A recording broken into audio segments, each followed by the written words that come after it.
of liberty, in the fires of hope and prayer, with boundless faith in our destiny, we solemnly declare.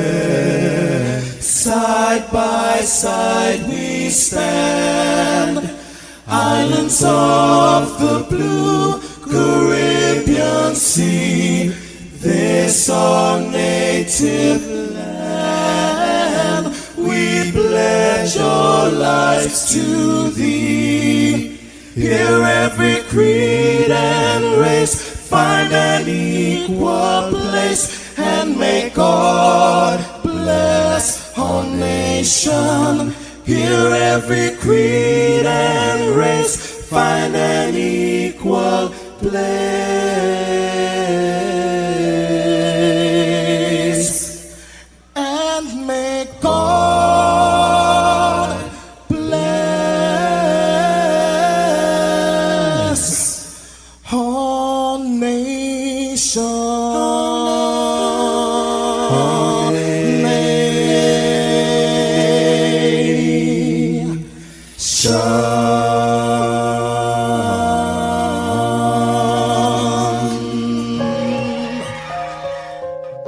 Heavenly Father, we come before you at the start of this new day, giving thanks for life, for health, and the opportunity to serve through this station. We ask for your divine presence to guide us in all we do. Bless this broadcast, that it may be a source of inspiration, joy, and unity to all who tune in. Whether near or far, may our words uplift, our music heal, and our message bring light to those who need it most. We pray for our listeners, wherever they may be.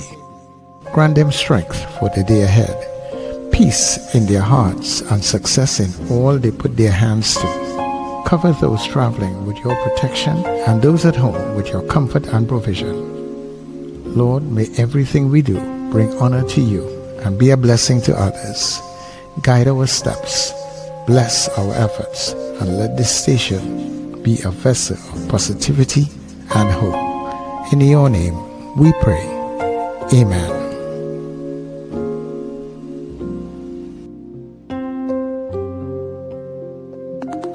Your voice, your soundtrack, your station. New Era TT Radio. Net Radio.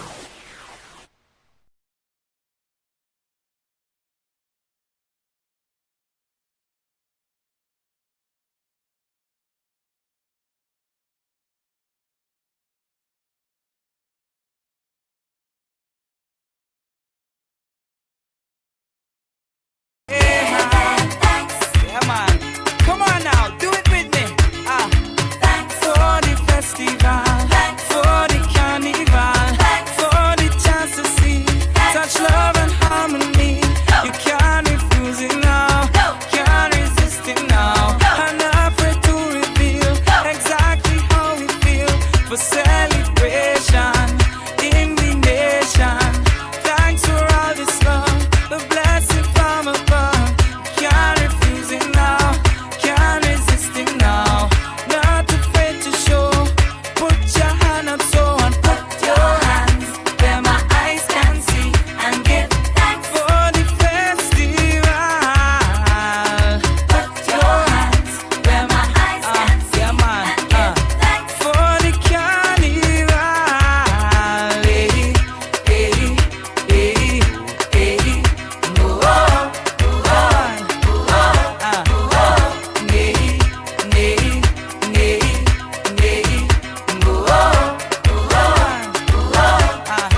the Net Radio Breakfast Show, bringing you the energy, music, and vibes to start your day right.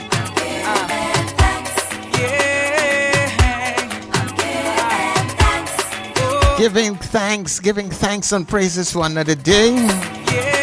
Thanks and praises for life. Don't take it lightly, people. Hey, everybody, good morning to you. How are you doing this fine Thursday morning? It is. I have to remind myself of that. I'm losing myself in the week. So good morning, Trinidad. Good morning to Tobago. Neighbors in the Caribbean, our friends who are streaming all around the globe, wherever you may be. We thank you so much for being here with us. We're giving thanks. Welcome to New Era TT Radio, the heartbeat of the Caribbean. And of course, as we say Caribbean, let me say good morning to all the folks in the Gael Caribbean. Welcome, and glad to be here with you. Gotta say thanks to the Heavenly Father for bringing us together for another day. Everything that we do, dear God, let it be a blessing on to you. People, I am yours truly, Sir Charles, in your company, and happy am I to be in your company this morning. And together with our unstoppable team, remember, this is your Get Up and Go. We welcome everybody to the Breakfast Show.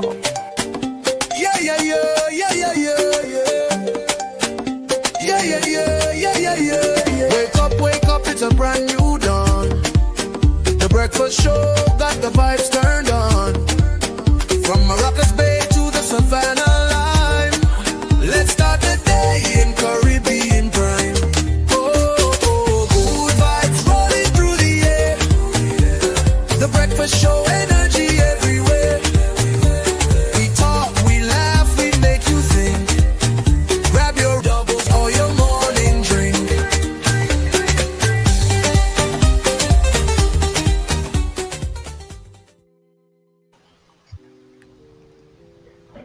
Hi, good morning, Sir Charles. Good morning, Richard. Good morning, Trinidad and Tobago, and good morning, listeners and viewers all over the globe. It is Thursday morning, and it just occurred to me that Richard didn't play the Hump Day video yesterday. Yeah, he forgot it yesterday, and I remembered it going up to 8 o'clock, and I forgot. But good morning, Wendell. Good morning, everybody, and good to have you all here this morning. Yeah. And where here is the land of the living. Trinidad and Tobago.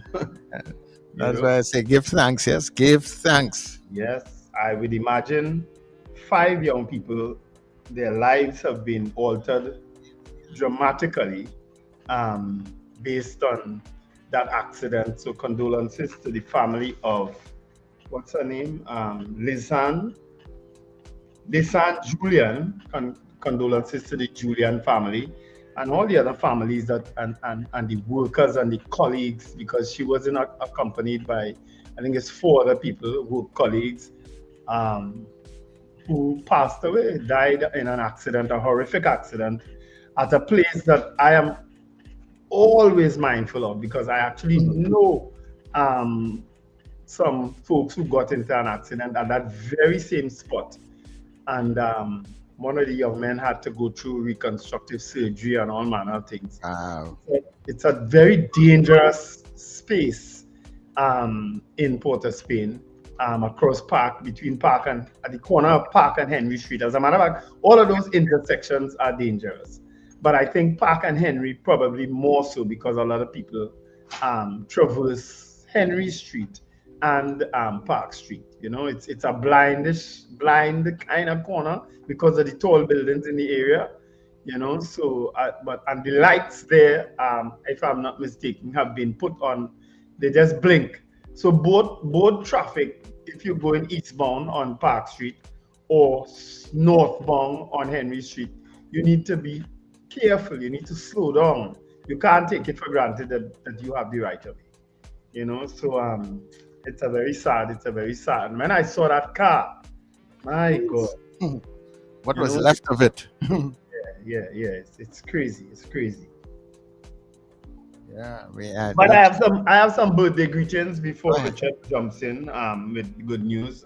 Otherwise, our good news will be, well, the birthday greetings.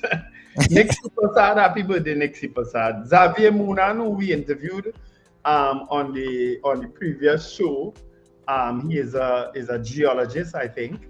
So he speaks about when we interviewed him last time, he came in to speak about the mud volcano, I think. Okay. Devil's Wood Yard, I think that's the volcano. I think he came in to speak about. Oh yes. So morning and happy birthday, Xavier. Don Diego Herod, Katiza. Oh, I can't wish that person happy birthday. Alicia Ferret, happy birthday, and of course our very own Chris Toussaint is celebrating his birthday today. Happy birthday, Chris. Hey. He goes by the name Birthday, Mr. Toussaint. Yeah, Cat Consulting Services on the chat. Today is his birthday. Chris Toussaint out there in Washington, D.C. All right, he is our correspondent in Washington, D.C. He's celebrating a birthday today. All right, so happy birthday, Chris. All right, those are my birthdays. All right. Well, Richard is probably having a late morning because of his rehearsal. Yes, he is. Talk a little more. Trying to get something for the good news. Yeah, his 4 o'clock probably had a long night after watching all the corn last night. So yeah, I know they're into probably some serious rehearsals and stuff and thing now. Yeah. Of course, our guest in the next hour will be Larry Lalla, Senior Counsel. He would have held a position on certain issues lately. We're going to speak with him because the Prime Minister is coming under a lot of criticism because of her statement. And Larry Lalla will weigh in on it in the next hour. And of course, we will take your calls and your votes on our poll this morning. We'll figure out what to poll at some point in time. All right? So what you have there for good news, Sir Charles? I'm now scrambling to find some good news here. I don't see them. Good morning, guys. Oh, there he is. The good news is a little late this morning. I was dealing with some stuff. Oh, I'm going to be late. I could even text you all and tell you. But I know you had the good news point, so I do have the good news clip. All right, very good. Straight into it. Let me just pull it up. So why do you upload it and everything, you know? It's uploaded already. So okay. Go to the good news.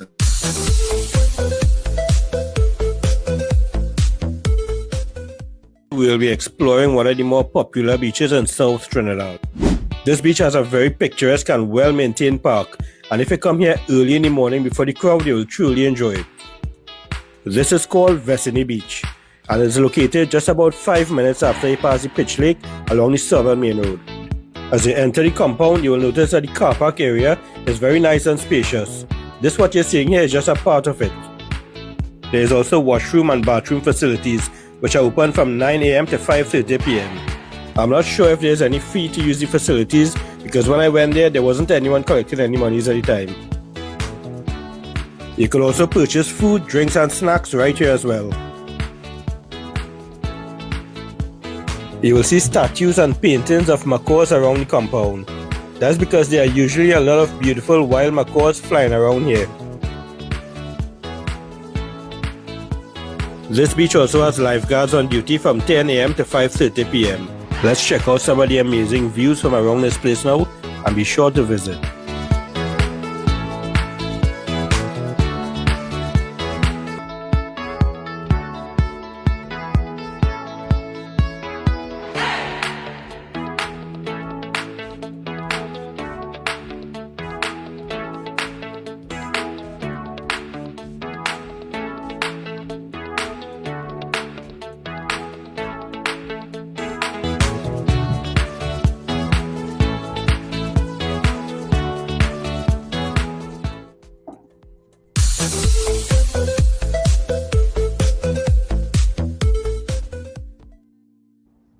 So that was Vesini Beach, which is close to La Brea there, which you have never, which I know many of you have never been before or never even seen before. So I thought it was some nice content that I came across yesterday. I think it's by Afzal Abdul. Let me give big credit to the photographer Afzal Abdul. So I follow this content because he does a lot of, drone footage of Trinidad and Tobago. So follow him. He's on Instagram and Facebook, Afzal Abdul. Vessigny was a popular place for what they call those things long time. Oh gosh, help me now. Excursion. Excursion. It's bus rides. Yeah, it was a people whining and being drunk. Not so and that. Well, yeah, his boss used to be going, Didn't he man Maxi in them days? I think about before Maxi. Bus. But don't they still have those kind of excursions? Yes, they do. They still have those. No, they still do. I still see people, especially on the holidays, because like where I am right here by close to Coast Cutters in that area, there's a main junction, and they seem to always be pulling up right there. Because you must stop to get your fill. I haven't been on an excursion in I don't know, forever. But I suspect people still go. Sometimes when you pass downtown, like South Key there, you see people waiting. And well, the way they look, you could tell it's an excursion. Yeah, cooler and short pants and sneakers. Yes, they have on very little. I don't think I've ever been on one of those. I always think it's just like a boat ride. I'm not attracted to boat rides because I'm like, when I'm ready to go, I'm ready to go. Yeah. And you see those excursion things and those boat ride things, you're kind of trapped for how many hours? Yeah. Whatever long this is going on. If it's going on for 4 hours, it's 4 hours, you're trapped. Yes. If after 2 hours, you say, you know what, I'm done. I'm fed up. You're trapped. Yeah, well, I mean, the time really goes by pretty quickly, I mean, I don't really like boat rides either, but I've never been on a bad boat ride. I've never not enjoyed myself. I've gone on one around Carnival time. I've gone on it like twice, which times it wasn't Nicky Crosby. It should be in partnership with some other people. That's the only reason I ever went. I was supporting Nicky. It was a few theatre people formed a line and went. Other than that, I did a boat ride on the Hudson River already. It was cold, and the boat was ram-packed. You literally was standing with your hands in the air, holding on to the things on top. That's how you had to enjoy it. That's how you had to be on that boat that day. They oversell the thing. You're glad to be in the middle of the people because the place cold. You're glad. You're glad that people rub it up on you. You understand?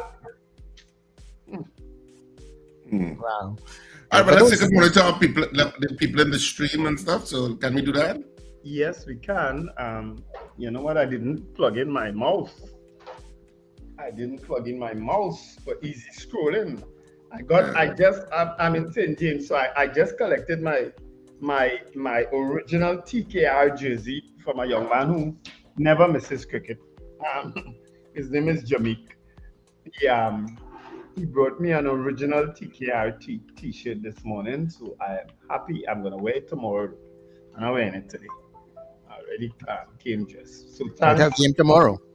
No, well, TKR finished the local leg last night. They lost to St. Lucia Kings last night, so they lost badly too. They played terrible cricket, but they're still second on the table. St. Lucia Kings top the group so far. They're top of the group so far, and TKR is second. Both teams have qualified already for the playoffs. So it's just to see who else qualifies coming down here. Oh, okay. I got you. So right, but let's start. You started with Suzanne Jessup, right? Yes, Suzanne Jessup. God's blessings. Sir Charles Richard Wendell, good morning from Suzanne, Suzette, and Miss Gemma. Valerie Mendoza. Ann Noel says, good morning to the breakfast. God's blessing to you all. Keep up the good work. I enjoy listening to you all Monday to Friday. I love you all. That's from Oshawa, Ontario, Canada. We love you too, Anne. Thank you so much, Anne. And thanks for your greetings. Good morning to the breakfast crew from Brennan Smith, Slick Money Grip, good morning. Boy Bidesi Morning. from David. Boy, are you related to Navin Bidesi, he's playing for St. Kitts?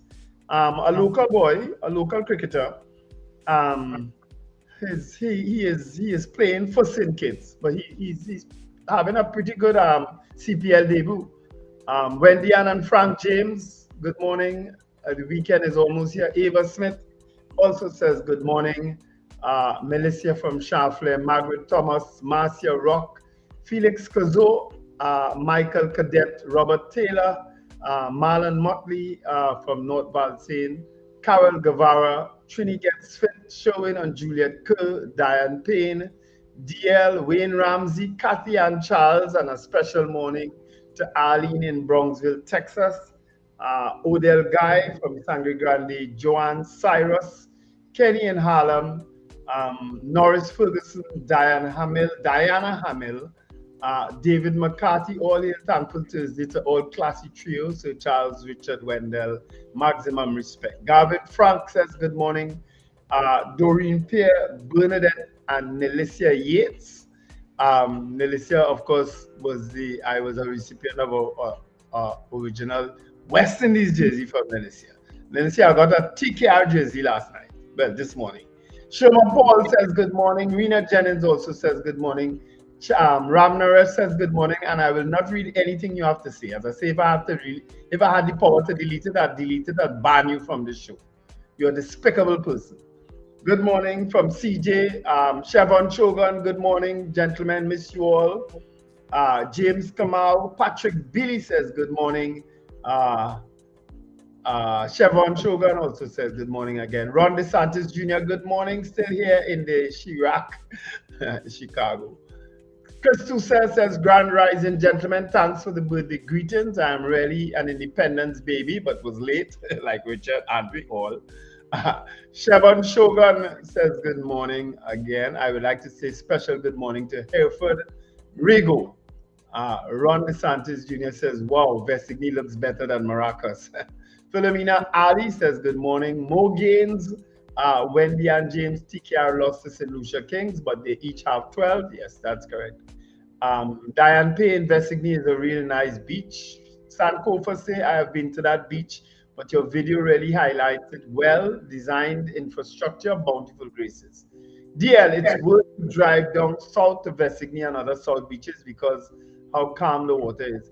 I've also been to, I don't know if you all know Losiro Beach. Losiro had a beach. I remember, I think that it must have been one of the first excursions I've ever been to as a boy growing up. Losiro, I think not Flippers went. Who went? Third World, I think, had an excursion to Losiro. All right. Eunice Dublin, Alison Haynes says good morning. Crash also says good morning. Prabha Ramdial, Boy Bidesi says no, he's not related to Navin. Okay. Claire Lender Rollins, good morning, everyone. And Lyndon also says happy morning all. All right. So those are our greetings thus far. All right, so let me just say good morning to the folks on the WhatsApp that are coming in very early. Good morning to Kent in Laventel. Fifi out there in Addis Ababa. I think I got it right there, Wendell. All right. Good morning to the folks out there in Ethiopia. Archbishop Ashton Clark in Canada. Cynthia Aaron out there in Atlanta. Karanaj, Kerry-Ann in Mova, Zena out there in Arima. Zena, you got up early this morning. And Captain Ron out there in Orlando. Morning, everybody. Good to be getting up with you, Andy. All right. Let me also greet Dave Gosain, Charles Adderley from Nassau, Bahamas, and Apollonius. All right. And also Julia Batiste. Good morning. All right, so that's it for our greeting all of our viewers who are on early this morning, and those of you who are already commenting in the stream. Of course, I know there are a lot of you all who are watching who don't comment, but you just listen silently. Yes. A special good morning to you. And of course, it's Thursday. The weekend begins tonight. People at the second after midnight, and of course, you know what's on this weekend. You don't leave foul to watch corn. I went to True Value yesterday, and a couple of people well stopped there. Checking there playing Queen Soul. It was fantastic. I had on my shades, so assume nobody noticing. Just trying to hide behind the shades. You had on shades. Nah, the sun was blazing. That sun was blazing hot yesterday at some point. I said, you know what, let me go out of the shade. But quite a few people I better came to the play on Queen's Hall because Queen's Hall was packed. And so I got some really good comments and true value yesterday. So of course we're on this weekend in Naparima Bowl in San Fernando. We're going on San Fernando in Naparima Bowl.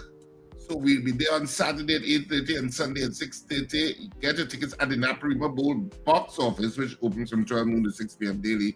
And of course at the usual outlets at K-Squared Fashions at C3 Center and Brentwood Mall in Chagonas and Friends of Marabella by the roundabout.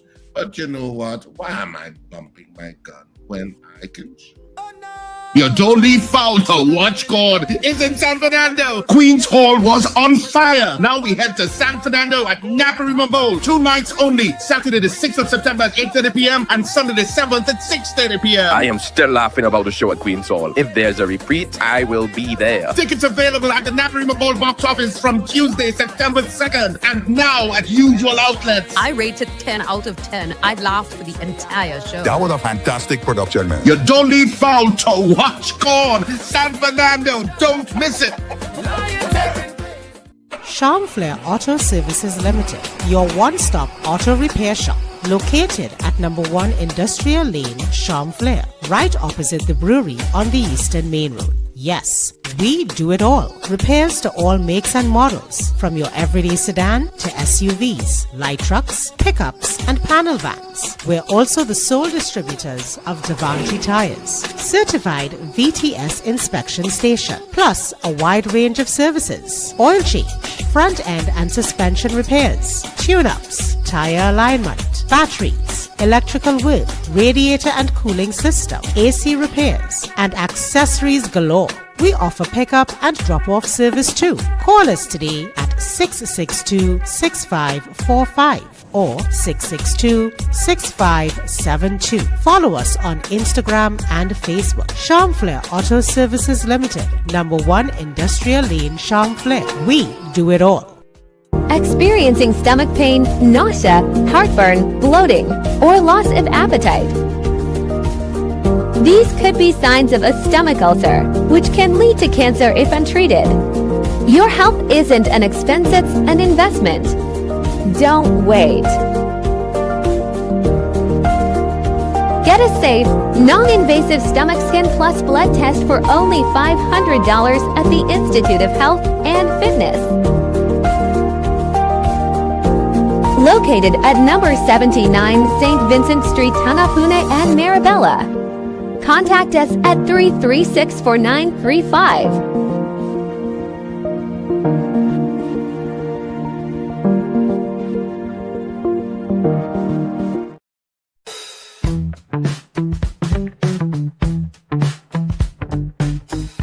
S&H Rumbox, 137 Western Main Road, St. James, for all your retail and wholesale needs for alcohol and non-alcoholic beverages.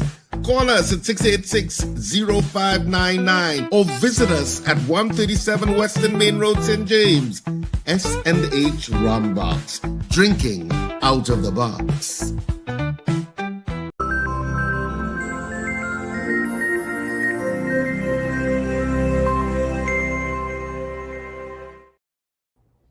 So, of course, we are back on the breakfast show this morning. And, of course, this is the point at which we open up the lines, I think, basically. No, we can do headlines.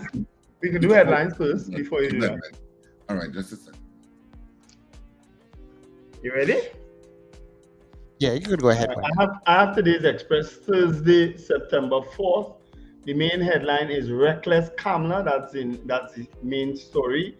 Opposition analysts criticize PM on kill them all violently statement after U.S. attack on alleged drug trafficking boat.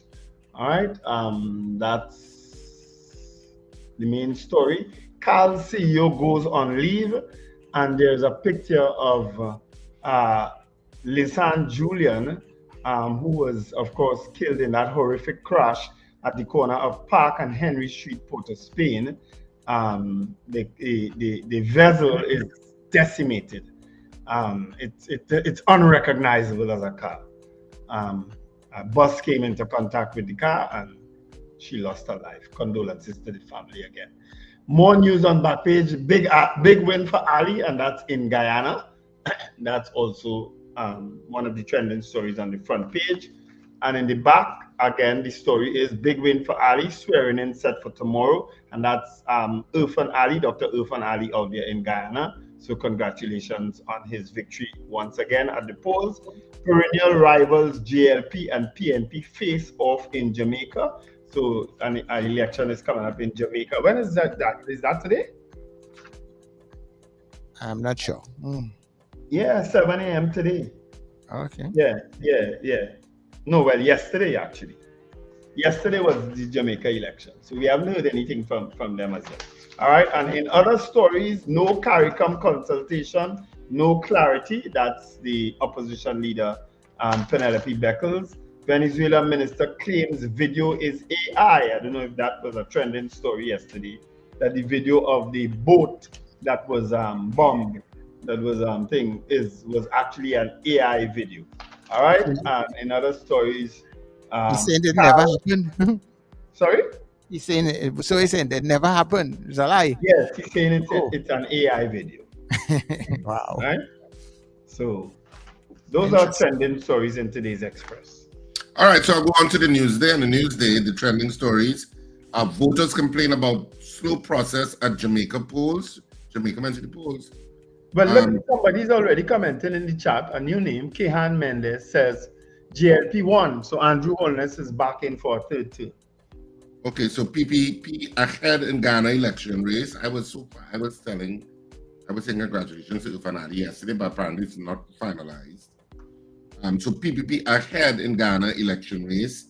TT Post working with Global Postal Services to restore U.S. bound delivery, because there was some mayhem, I think, around the world with regard to that, because of the removal of the de minimis figure from the United States in the big, beautiful bill, where 800 US, I think, was the marker that you could send to the US, 800 US and less, and it didn't get any duty. Apparently, that has been removed. That will also affect a lot of our Americans too, who do like shop dripping and shop. I'm not hearing you properly, Richard. But it's summary now. That you might need to check. Yeah, no. I was trying not to be as loud as you all said I was yesterday. No, be loud. Are you hearing me now? Yeah, be loud, because you wasn't coming through clearly. I wasn't quite following what you were saying. All right, so PPP ahead in Ghana election race. TT Post is working with Global Postal Services to restore US-bound delivery. Venezuelan minister on US lethal strike video is fake. A Trump strike will discourage other traffickers. Facebook US users divided on PM call for violent drug crackdown.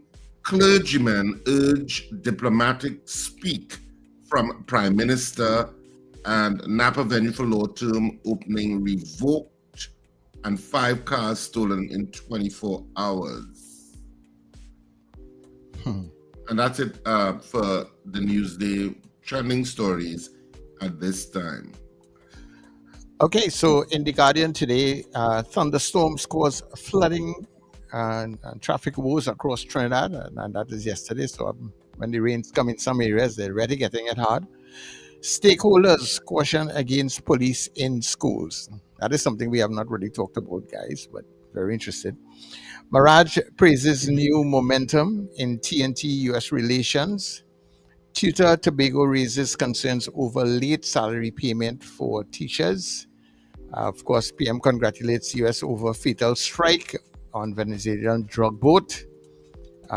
Trump says US drugs strike targeted Tren de Aragua. More licks for UNC PRO. Mego over Dr. Williams' comment.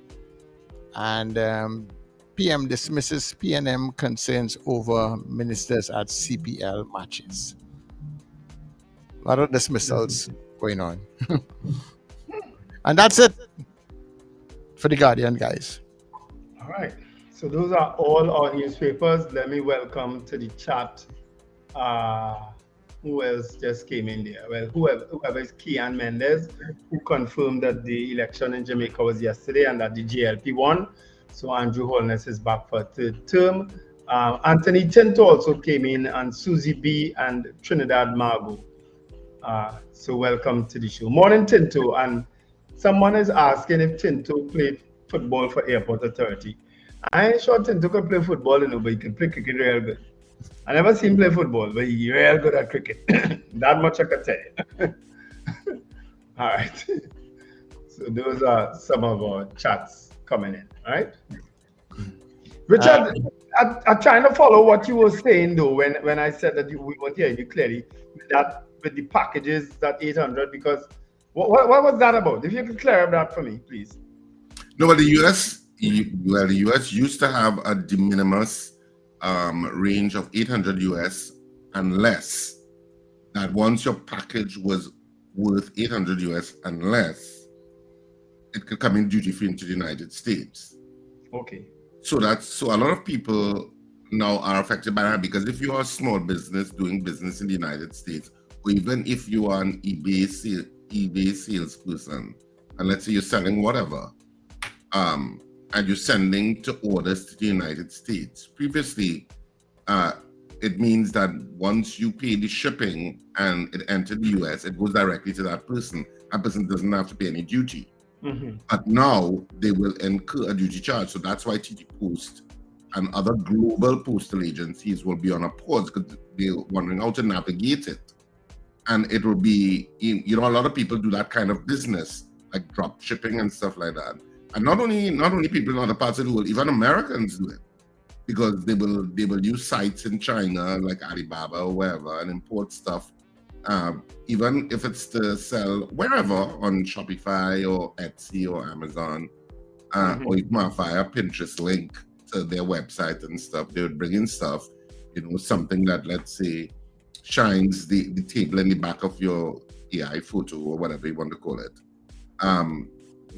To let's say shine that table with some remarkable product, and they're bringing it in. I'll just give it an example. It could be anything, any gadget. But once it was under 800 US, you could bring it into the United States for free, and then you could ship it to whoever, and you could make some profit on it. But that was removed by the big beautiful bill, so I understand. So it's causing some disruption. Mm-hmm. So it means anything coming to the United States is going to attract some level of duty where it's coming from. So for example, if it's coming from Trinidad, there'll be a 15% add-on that will be now payable by the person who's receiving the product. Mm-hmm. So America is one of the largest markets, obviously, especially for us in this part of the hemisphere. So it means if you're shipping to somebody in North Carolina, they're not going to have to pay that 15%. They're not going to find that attractive. Okay, understood. Yeah. So that's kind of thing. Well, I'm seeing the clergy people speaking up about the encouraging diplomatic speak on the part of the Prime Minister. As I said, that statement she said, which we talked about yesterday, which I had indicated I thought was very startling. And so the clergy people are finally speaking out. Well, some of them are speaking out at least. Even though the Police Commissioner, Alistair Guevara, is standing on the side of the PM. And sometimes I think Police Commissioner, with all due respect, sometimes you need to remain quiet. You don't have to comment on everything. You could be diplomatic about it. You could say, I noted what the US took place. I don't want to comment on the legality of it. All I would say is, I hope it defers future drug dealers or something diplomatic. Because you yourself are manning an agency for which there is a spike in police killings. Yes. So you need to be aware. Read the room. Read the room, and not say any statement that aggravates that weight. And if as the head of the police service you're speaking, and you're saying that's all right, or you support stuff like that, which is counter due process, then it means you are kind of sending an indirect messaging as the leader of an institution of law, the institution with regard to law enforcement in the country. And Yes. that's not a good look. Yes. To understand, and that's why sometimes leaders don't understand their positions. You are a leader, so you have to be more circumspect in what you're saying. And I know people get bravidage and get defensive. They don't like to be criticized. Yeah, but we are sure that we'll call it like we see it. Yeah. And sometimes it's better to keep quiet.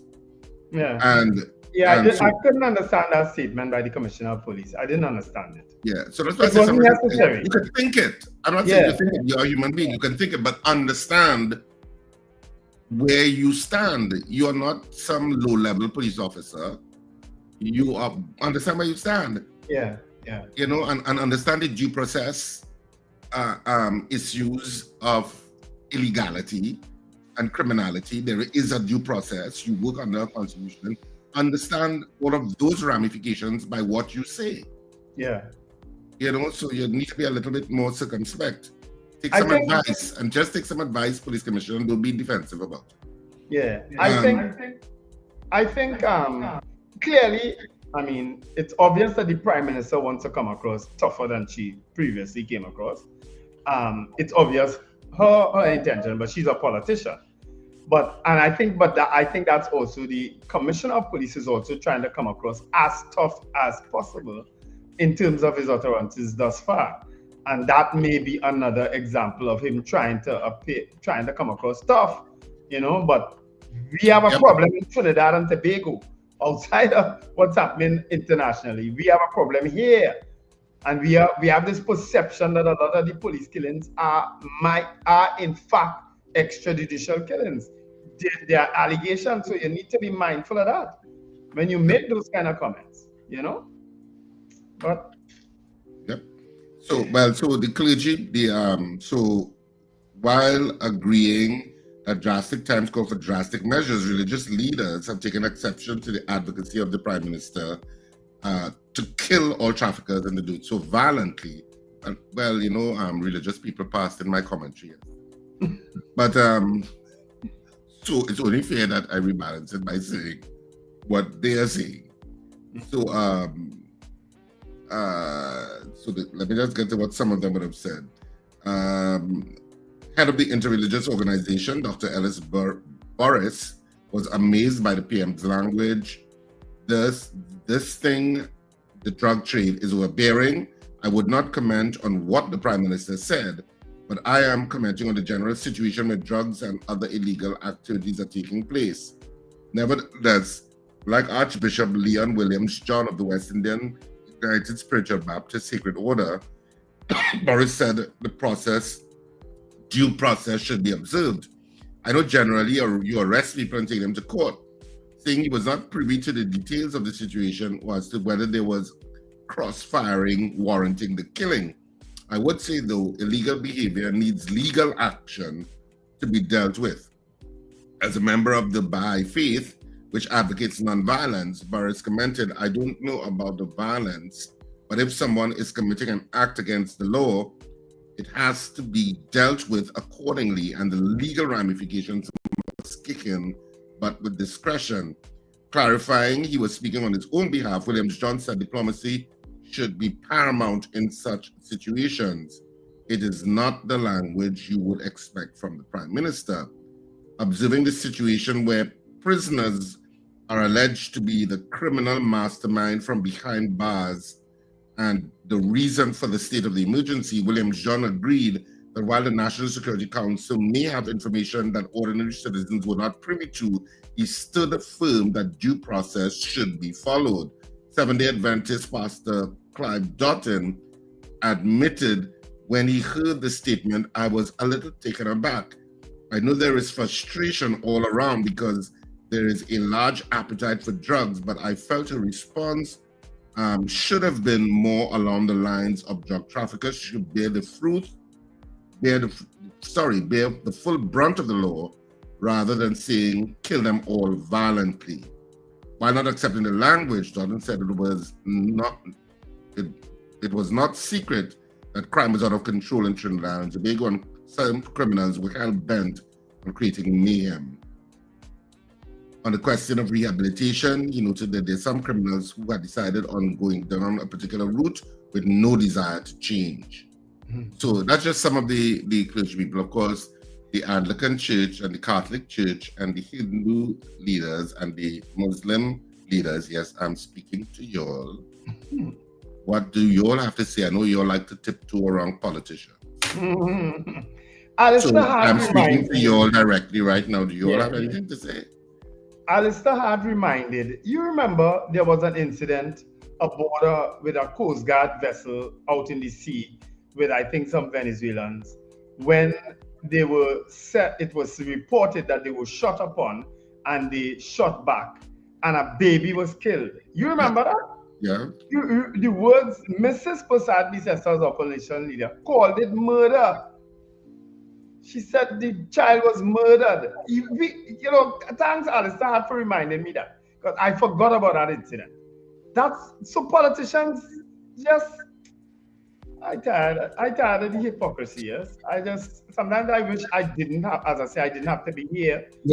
They've been around politicians for so long. Yeah, and it's tiring. But Sir Charles, more than the both of us. Yes, I don't know why he's so the beast. You know, you're right. Politics is whatever serves the need on the day. So that's why when Khadija introduced me to Alexander the other day, and something about politics, I said, I don't want no part of politicians. Just what I told two of them.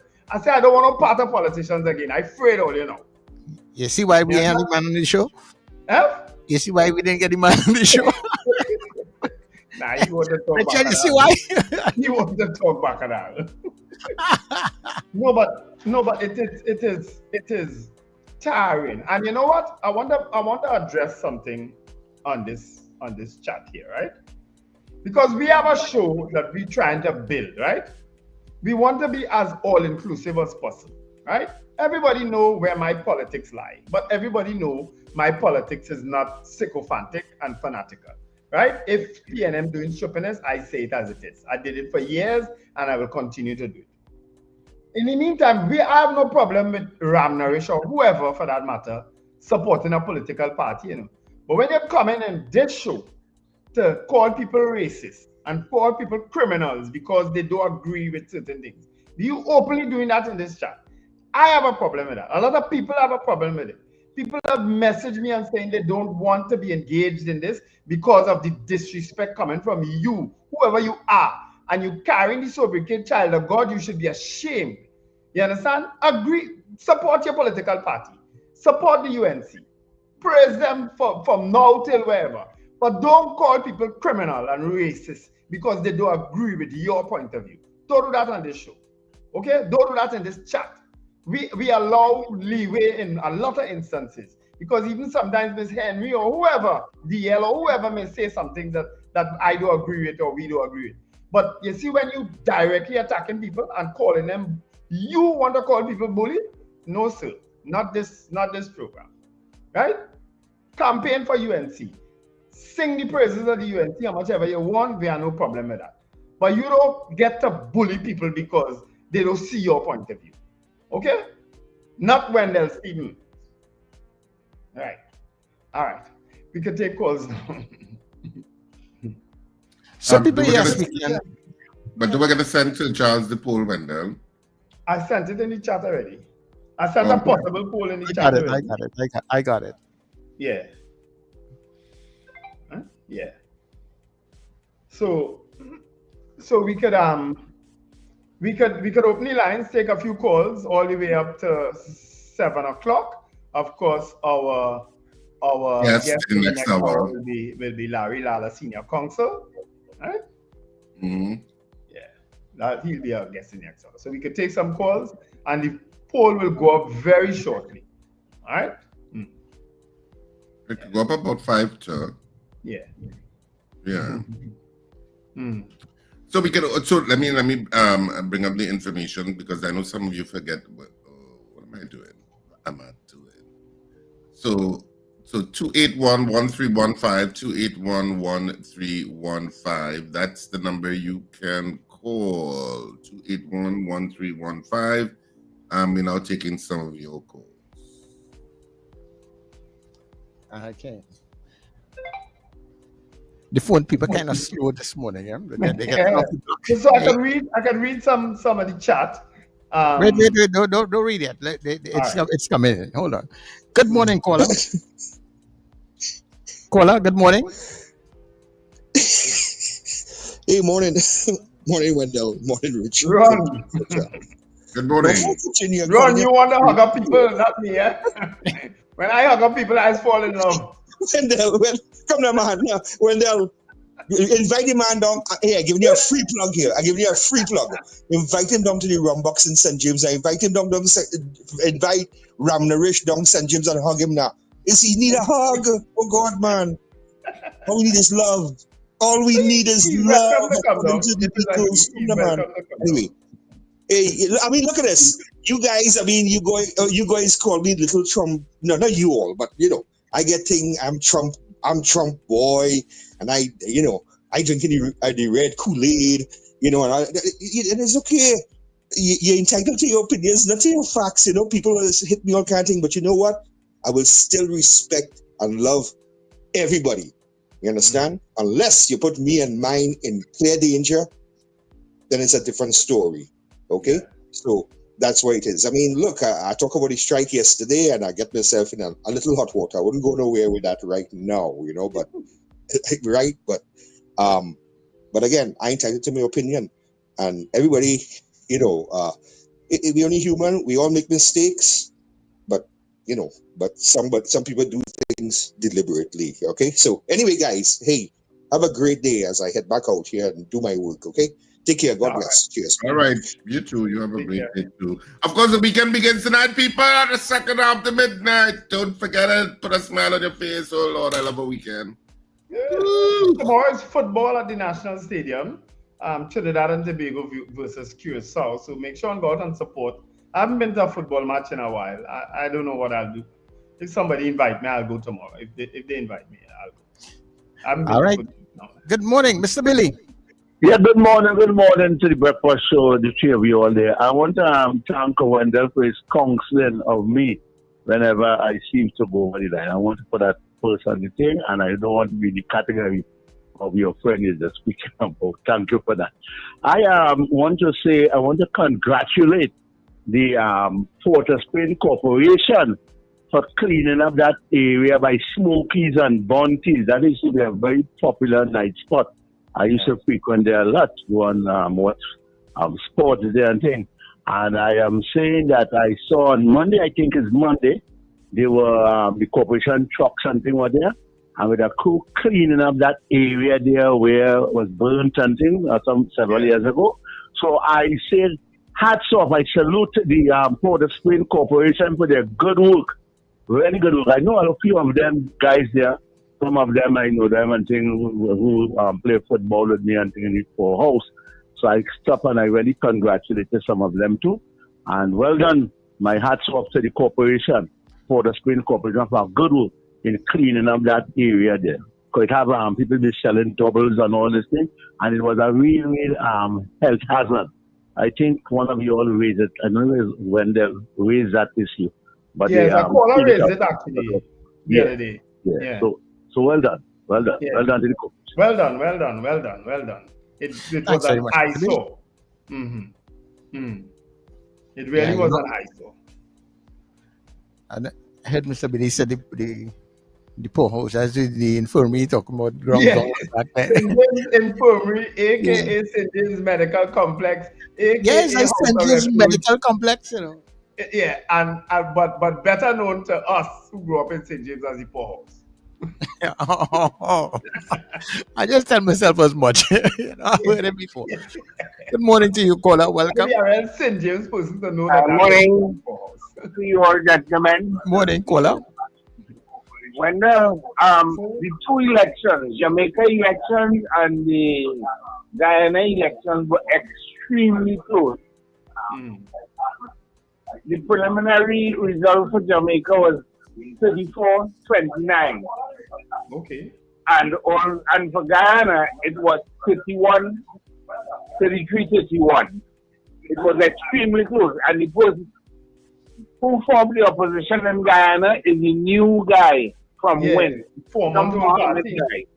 Yes. Yes, it was close. You're right. Thank Okay, you. so But thank you very much. I think Ghana has proportional representation. I think so. Mm.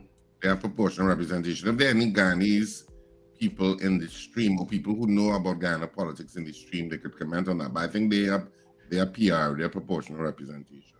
Mm. Let me see what it says here. It says Ghana's incumbent president, Dr. Irfan Ali, is set to return for another term. The Ghana Elections Commission yesterday officially declared the PPC victorious in 8 regions: 1, 2, 3, 4, 5, 6, 8, and 9. Regions 7 and 10 have been claimed by We Invest in Nationhood, that's WIN, that's the new party, which were previously strongholds of the PNCR and the APNU. The APNU did not win any of the regions according to GCOM's results. News outlets in Ghana said yesterday Ali was expected to be sworn in tomorrow, while the electorate has placed WIN's political leader Azruddin Mohammed as Ghana's next opposition leader. All right, so that's how they described that election in Ghana. There's a whole article on it. Wow. And of course, JLP won against the PNP in Jamaica. I remember last time I was in Jamaica, some heavy campaigning was going on. You know. So I just kind of so Dr. Ali has been returned? Dr. Ali is returned as president of Ghana. Okay. Yes. Caller, good morning to you. I wasn't wrong in congratulating him. Good morning. No, you weren't wrong. Good morning, Wendell, and good morning to Richard. Morning. So, I have found the Commissioner of Police, every time the Prime Minister speaks on something, he comes right after, and he not saying the exact words, but he says the same things around what Ms. Kamla Persad-Bissessar says. I have found it many, many times. And to me, he is not behaving as if he's the Commissioner of Police. He's behaving as if he has to agree with what the Prime Minister says for it to look good. And it's not once, twice, it's many times. And this last one here, but when he tells the President of the US that he's happy and this and that and the other, he has no pity for them. I thought he said he considered himself a Christian. So you're condoning things like that if you say you are Christian. Don't care what you do wrong. People who say they are Christians don't. Hello, Mr. Mendoza. When Christians pray about something, it don't matter. You know, once they pray about it, that's it. What does that mean? What does that mean? I don't know what that statement means. Maybe it was something in he reference to prayed what about. she said. No, she said, Ms. Mendoza said that how could he be a Christian and wishing and glad that people get bombed up? Because he pray about it. So as a Christian also, he shouldn't be the head of the police then. Well, that is it. I agree with you, Charles. I'm just asking. Wait. So what you're saying, Wendell Stephen, is that Christians can pray for violence and death? If they pray about a solution to a problem, Richard, and no, the solution. No, I'm not talking about a solution to a problem. Don't get me words. Hey. Why are you changing the story? Valerie, you just bring Richard out. Let me conclude, and then we'll talk Christianity. Yeah, let me conclude. And for me, he has not been doing his job. I find so, because like he waiting on things to happen. He doesn't want to put out the work. Miss Mendoza, the murder rate is down. Okay, finish for now and take him off. He's good. Yeah, the murder rate is down. Is any man not doing the work? State of emergencies. That's why it's down. Regardless, it's down.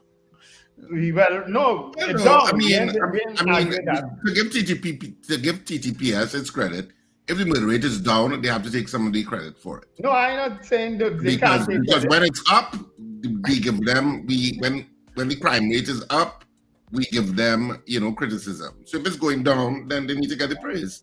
Yeah. And all police commissioners talk tough. So I don't know. I don't think it will be any different under Gary Griffith or under anybody else. Yeah. All right. But anyway, people Do you believe the video of the U.S. strike on the alleged drug boat is an AI video? That's the official position of Venezuela, that it's an AI video. All right, so you can continue to vote on it whilst we go for our 7 o'clock news. All right, somebody has to be professional in this chat.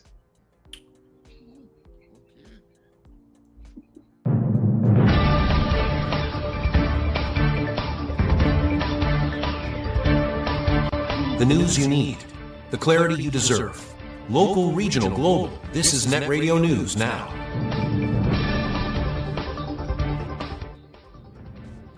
This is News Now on New Era TT Radio and Guile Caribbean. I'm Derek.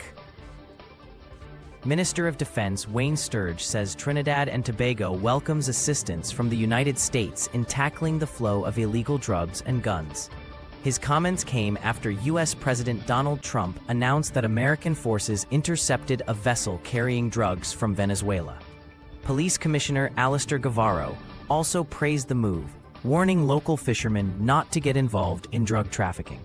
He said U.S. warships in the region serve as a clear warning, adding that those who risk the seas for profit may face harsh consequences. The U.S. has accused Venezuelan President Nicolas Maduro of leading a drug cartel and has deployed warships, submarines, and thousands of troops to the southern Caribbean. Maduro denies the allegations, calling them a false narrative, but Washington has placed a $50 million bounty on his head. Opposition leader Penelope Beckles is calling on Prime Minister Kamla Persad-Bissessar to retract her recent "kill all traffickers" remark. The Prime Minister made the comment after a U.S. strike sank a Venezuelan drug boat, killing 11 people. Beckles said while the opposition supports tough action against drug trafficking, it must be lawful, coordinated, and in line with national and international obligations. She described the Prime Minister's words as reckless and warned they could endanger Tobago's fisherfolk and offshore workers. Persad-Bissessar has defended the U.S. naval buildup in the southern Caribbean, saying she welcomes assistance to combat drug cartels and is prepared to allow American use of local territory if necessary. She has also dismissed Venezuela's claims that the operation is a prelude to invasion, backing Washington's counter-narcotics position. The judiciary has revoked a notice naming the Lord Kitchener Auditorium at Napa as the venue for the ceremonial opening of the new law term. Instead, the scaled-down event will return to the Hall of Justice on September 16th. Chief Justice Ivor Archie will deliver an address, but the full format, including the interfaith service and parade, will not resume until 2026. Officials cited national uncertainties and security concerns as the reason for the reduced program. The move follows government's decision to cancel this year's Independence Day parade and fireworks amid the state of emergency. A national day of prayer and reflection was held instead. The judiciary first shifted the ceremony to Napa in 2023 to accommodate more judges, while previous years saw adjustments due to the pandemic and earthquake damage to the Trinity Cathedral. A businessman who sued the police commissioner over delays in his firearm license application has withdrawn the case after Commissioner Alistair Guevara promised a decision by October 20th. The High Court granted the withdrawal on September 2nd, awarding the claimant costs. His lawyers argued the years-long delay was unreasonable and in breach of the Firearms Act. The man first applied in 2018 and received a provisional license in 2021, but despite being deemed suitable, no final approval came. Attorney Yves Jacques Nicholson said the case was about accountability, not an absolute right to bear arms. Guevara has since pledged to streamline the licensing process and assured applicants their files are safe, following flooding at the police administration building that damaged some records.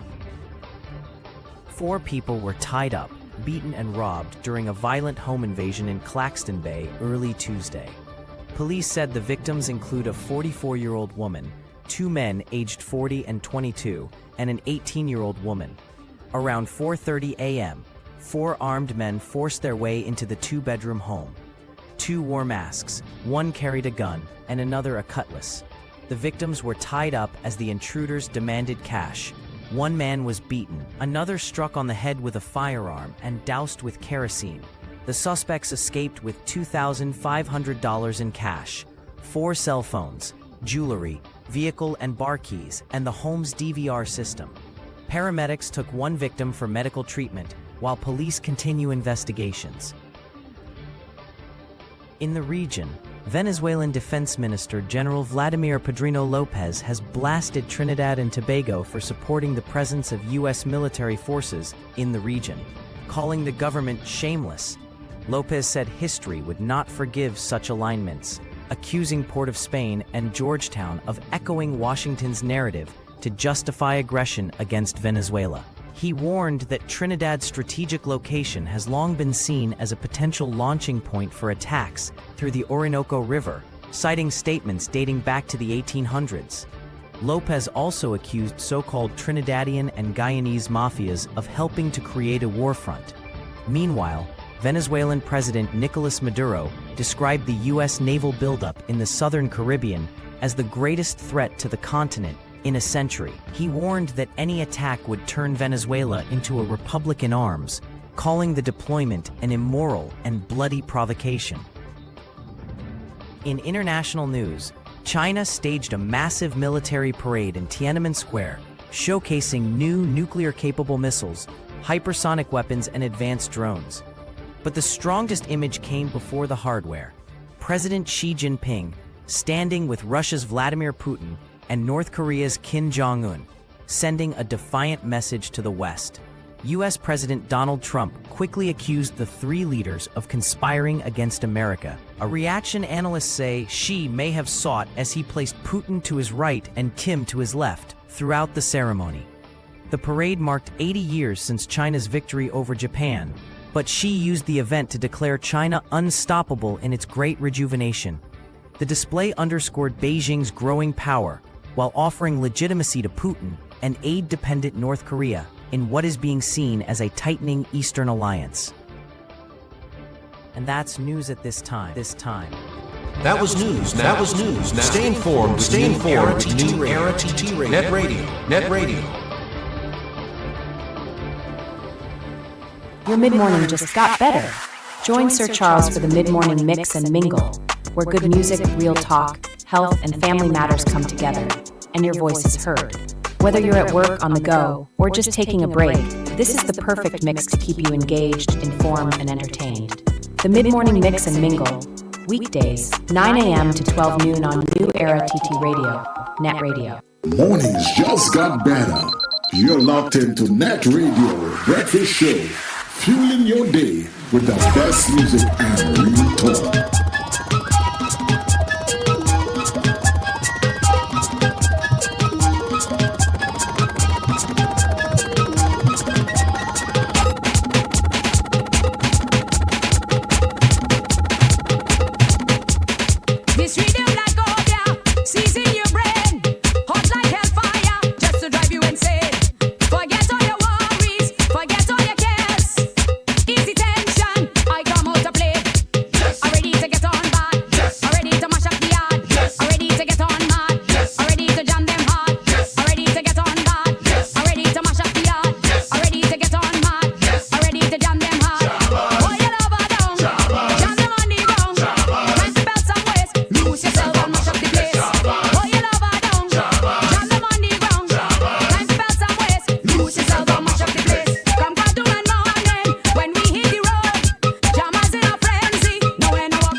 Fresh energy.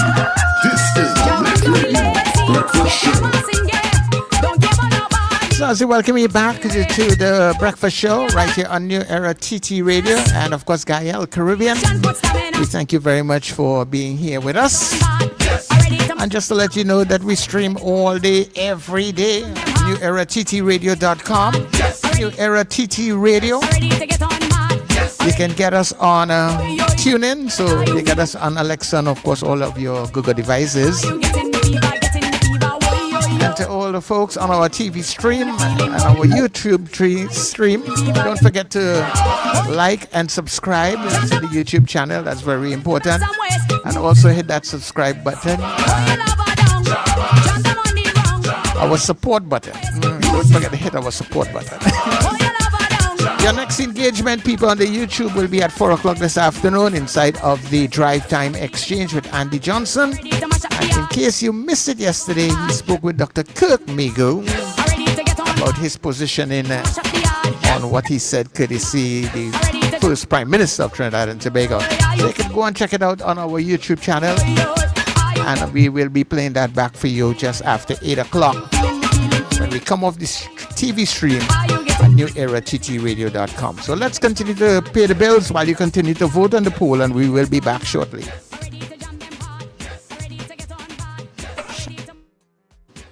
Charm Auto Services Limited, your one-stop auto repair shop, located at number 1 Industrial Lane, Charm right opposite the brewery on the Eastern Main Road. Yes, we do it all. Repairs to all makes and models, from your everyday sedan to SUVs, light trucks, pickups, and panel vans. We're also the sole distributors of Davanti tires, certified VTS inspection station, plus a wide range of services: oil change, front end and suspension repairs, tune-ups, tire alignment, batteries, electrical work, radiator and cooling system, AC repairs, and accessories galore. We offer pickup and drop-off service too. Call us today at 662-6545 or 662-6572. Follow us on Instagram and Facebook. Charmflair Auto Services Limited, number 1 Industrial Lane, Charmflair. We do it all. Experiencing stomach pain, nausea, heartburn, bloating, or loss of appetite. These could be signs of a stomach ulcer, which can lead to cancer if untreated. Your health isn't an expense, it's an investment. Don't wait. Get a safe, non-invasive stomach scan plus blood test for only $500 at the Institute of Health and Fitness.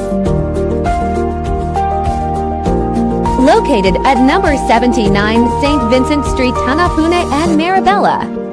Contact us at 336-4935.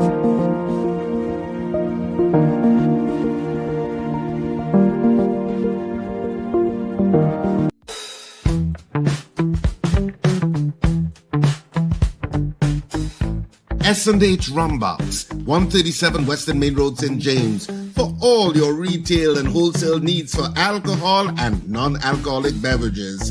Call us at 686-0599 or visit us at 137 Western Main Road, St. James. S&H Rumbox, drinking out of the box.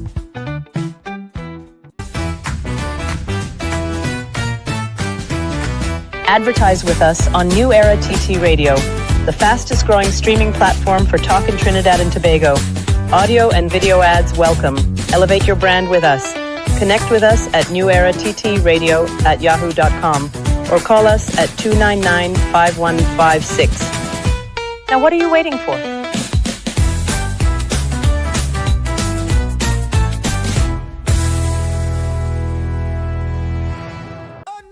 You don't leave foul to watch God. It's in San Fernando. Queen's Hall was on fire. Now we head to San Fernando at Naparima Bowl. 2 nights only. Saturday the 6th of September at 8:30 p.m. and Sunday the 7th at 6:30 p.m. I am still laughing about the show at Queen's Hall. If there's a repeat, I will be there. Tickets available at the Naparima Bowl box office from Tuesday, September 2nd, and now at usual outlets. I rate it 10 out of 10. I laughed for the entire show. That was a fantastic production, man. You don't leave foul to watch God. San Fernando, don't miss it.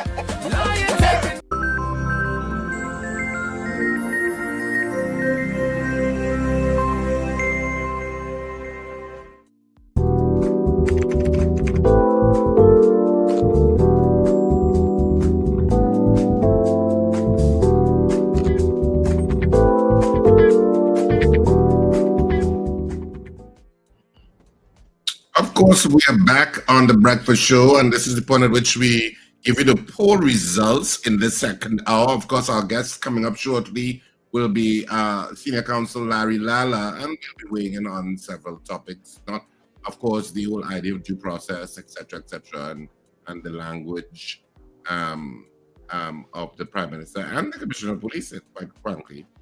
Well, I shouldn't say his language, but his endorsement. But anyway, we'll be speaking to Larry Lalla, Senior Counsel, in the next couple of minutes, while we just give you the poll results. My microphone is off.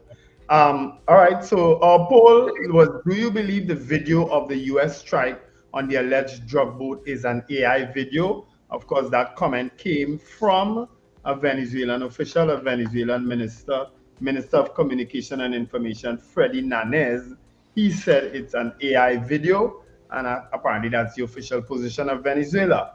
Rena Jennings says yes, Ava Smith, yes, Anderson Clark, yes, Diane Payne, yes, Apollonus, yes, Philomena Ali, yes, Jennifer, okay, she's answering the Guyana question. Helen Prescott, yes, Michael Oliver, yes, Philomena, vote again.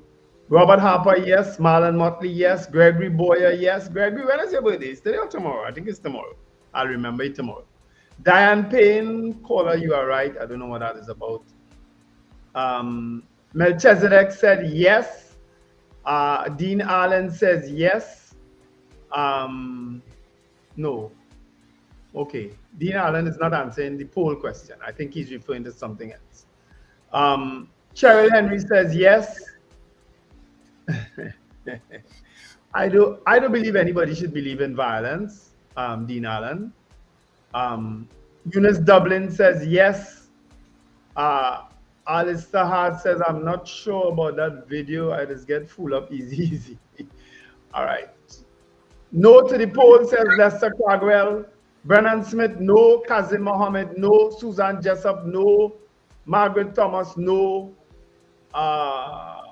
Lennox Francois from Baltimore, yes. David McCarthy, yes. DL says no to the poll.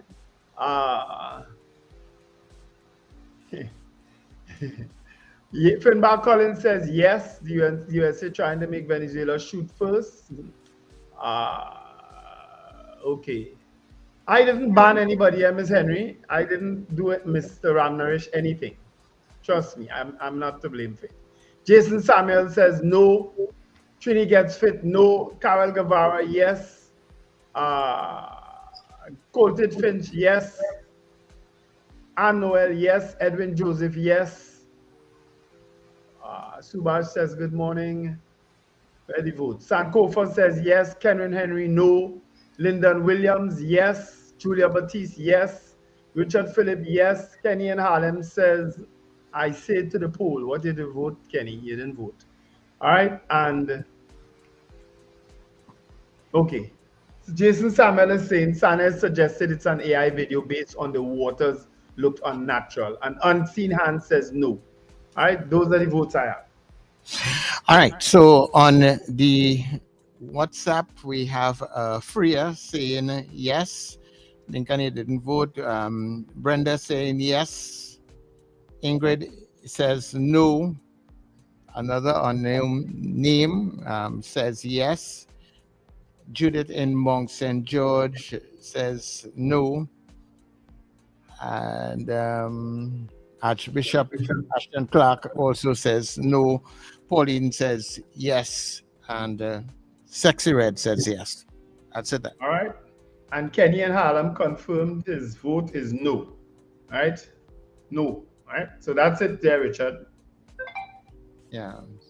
So the voting is now closed. All right. So do you believe the video of the U.S. strike on the alleged drug boat is an AI video? We had 44 people voting on the poll this morning.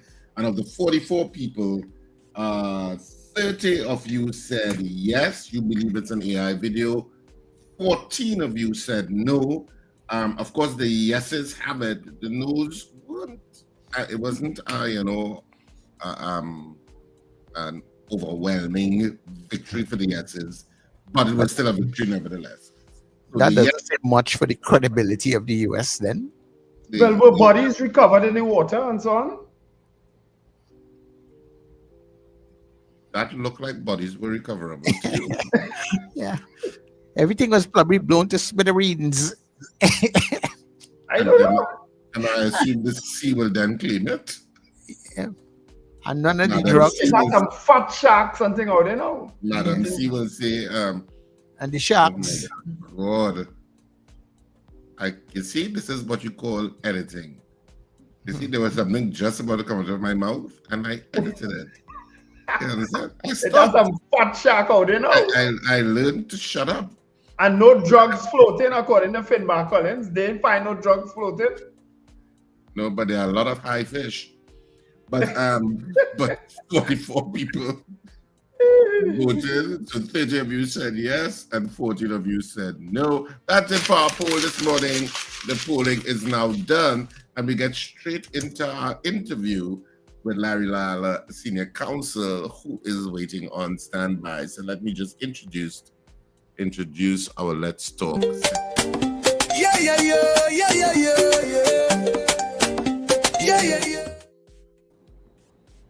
Good morning, Larry Lalla, Senior Counsel, and thanks for joining us on the Breakfast Show this morning. Good morning, Richard. Good morning, Wendell. Morning, Mr. Lalla, Senior Counsel, and thanks for joining us. Yeah. Well, let's jump straight into it. I mean, of course, let's start off with the U.S. Seeming obliteration. Of course, there are many people, if you saw the poll results, there are many people in our stream, of course, who believe it's an AI video. Agree that it's probably an AI video. But let's assume it is real. And there is no evidence to prove otherwise that it's not at this point. So we have to assume that it is real. What was your take of that entire scenario by the U.S. in terms of bombing and alleged drug traffickers and alleged members of Tren de Aragua, and of course the Prime Minister's response to same by saying kill them all violently? And I give you another third part to Larry, the police commissioner also seeming to support it. But let me deal with the last one first. I mean, the police commissioner has no jurisdiction on this issue whatsoever, because whatever apparently occurred in international waters. So his jurisdiction only extends to the borders of Trinidad and Tobago. But in any event, it is unfortunate if he has endorsed what has happened. It is unfortunate that the most senior office holder, who is responsible for ensuring that the police interact with our citizens in accordance with the laws that we have in this country, would have no difficulty with what is apparently an extrajudicial killing. An execution without executions, if we accept that the video is real, executions without any due process whatsoever. From what I've seen in the media, there's no identification of who these persons were. The basis for saying that they were members of Tren de Aragua. There's no knowledge as to exactly where they were going. I see that coming out of the United States, it is being said that this was done in order to protect the United States and its citizens from the drug scourge. But there's no evidence that this vessel or the contents of the vessel or the men in the vessel were intended for the United States. In fact, when I listened to a video from Foreign Secretary Marco Rubio, he was saying, well, it was probably destined for Trinidad. He is not sure exactly where this was going. So we don't know anything about the men. We don't know anything about where the vessel was going. We don't know exactly what was in the vessel. And for us, based upon all of that lack of information, to conclude that, we don't have any problem with this is startling, frankly.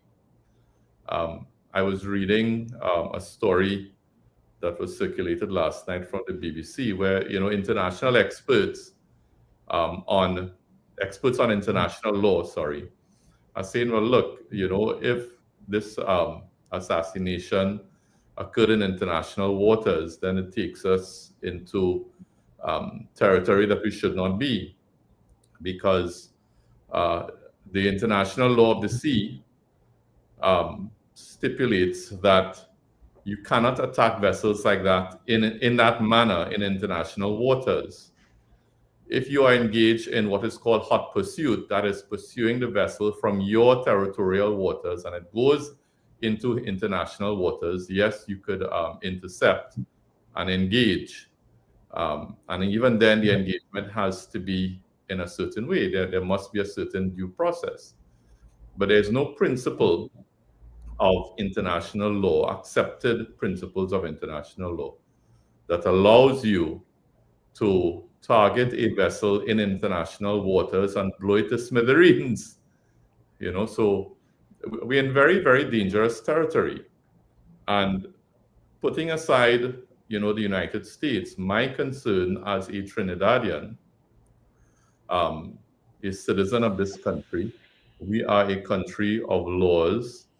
We have a serious crime problem, but we're still a country of law and order.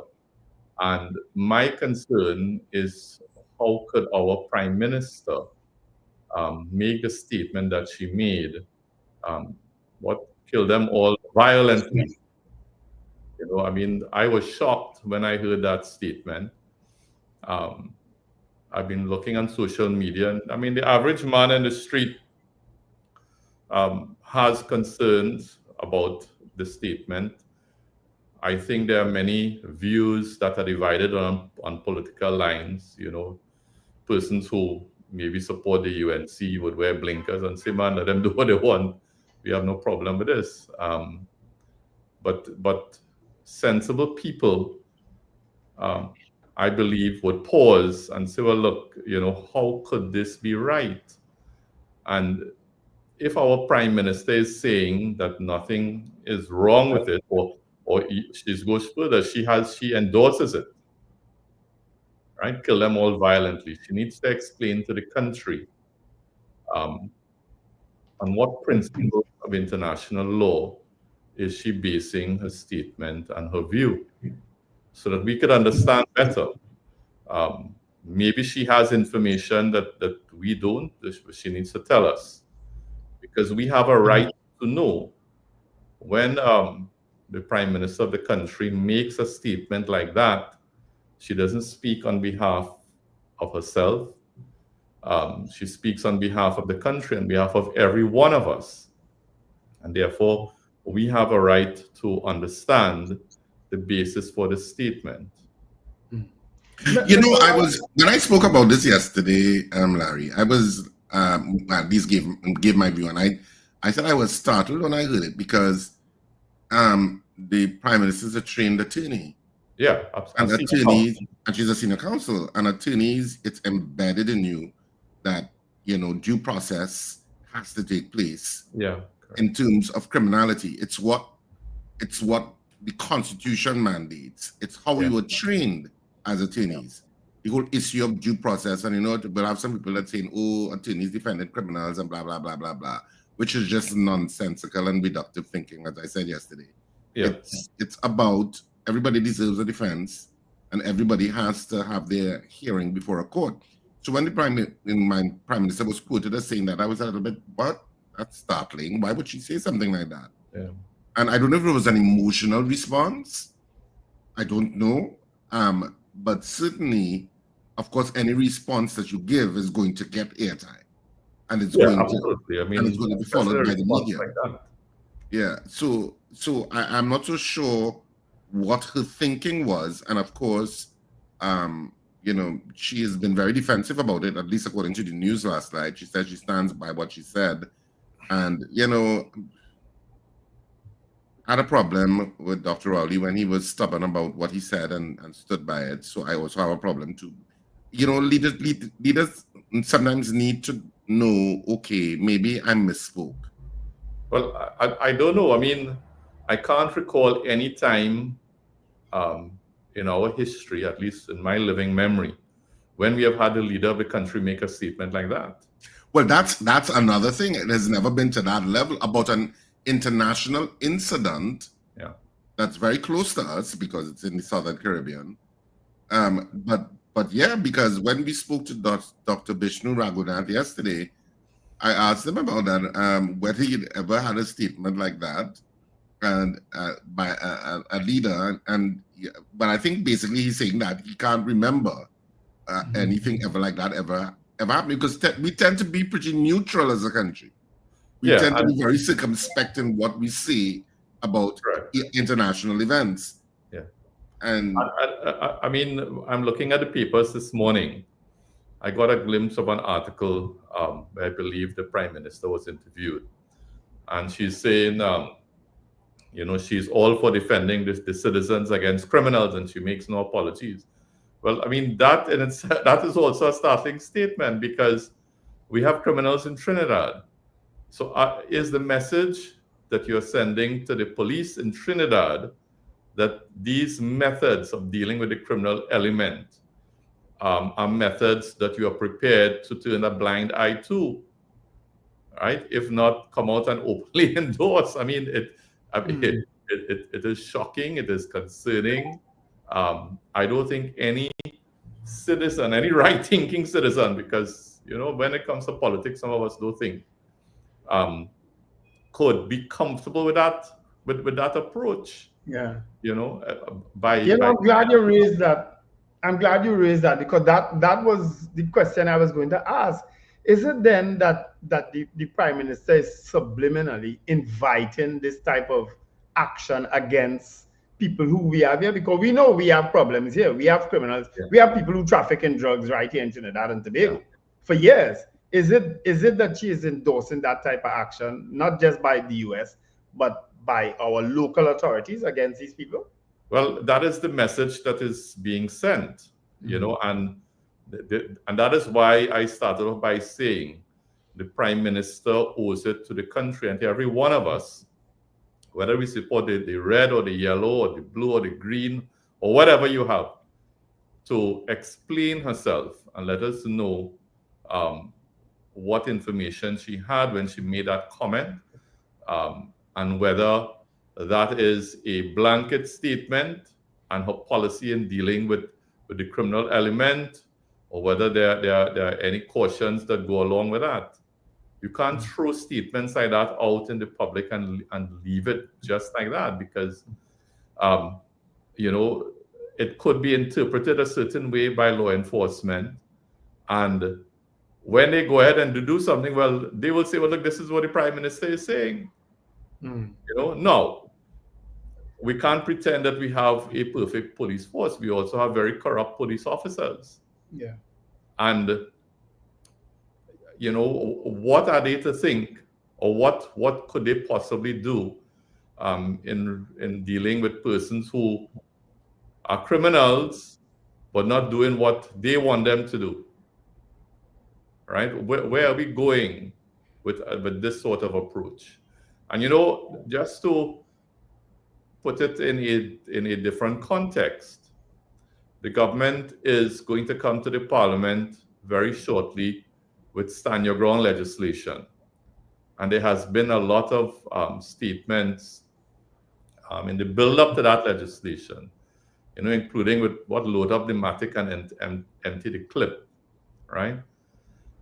What message are you sending to the average citizen in relation to that stand your ground legislation, right?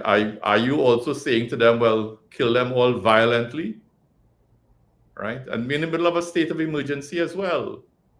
All of these things makes it crucial that the Prime Minister explains herself, put aside the emotion, and explain yourself to the population, because your words could be taken out of context,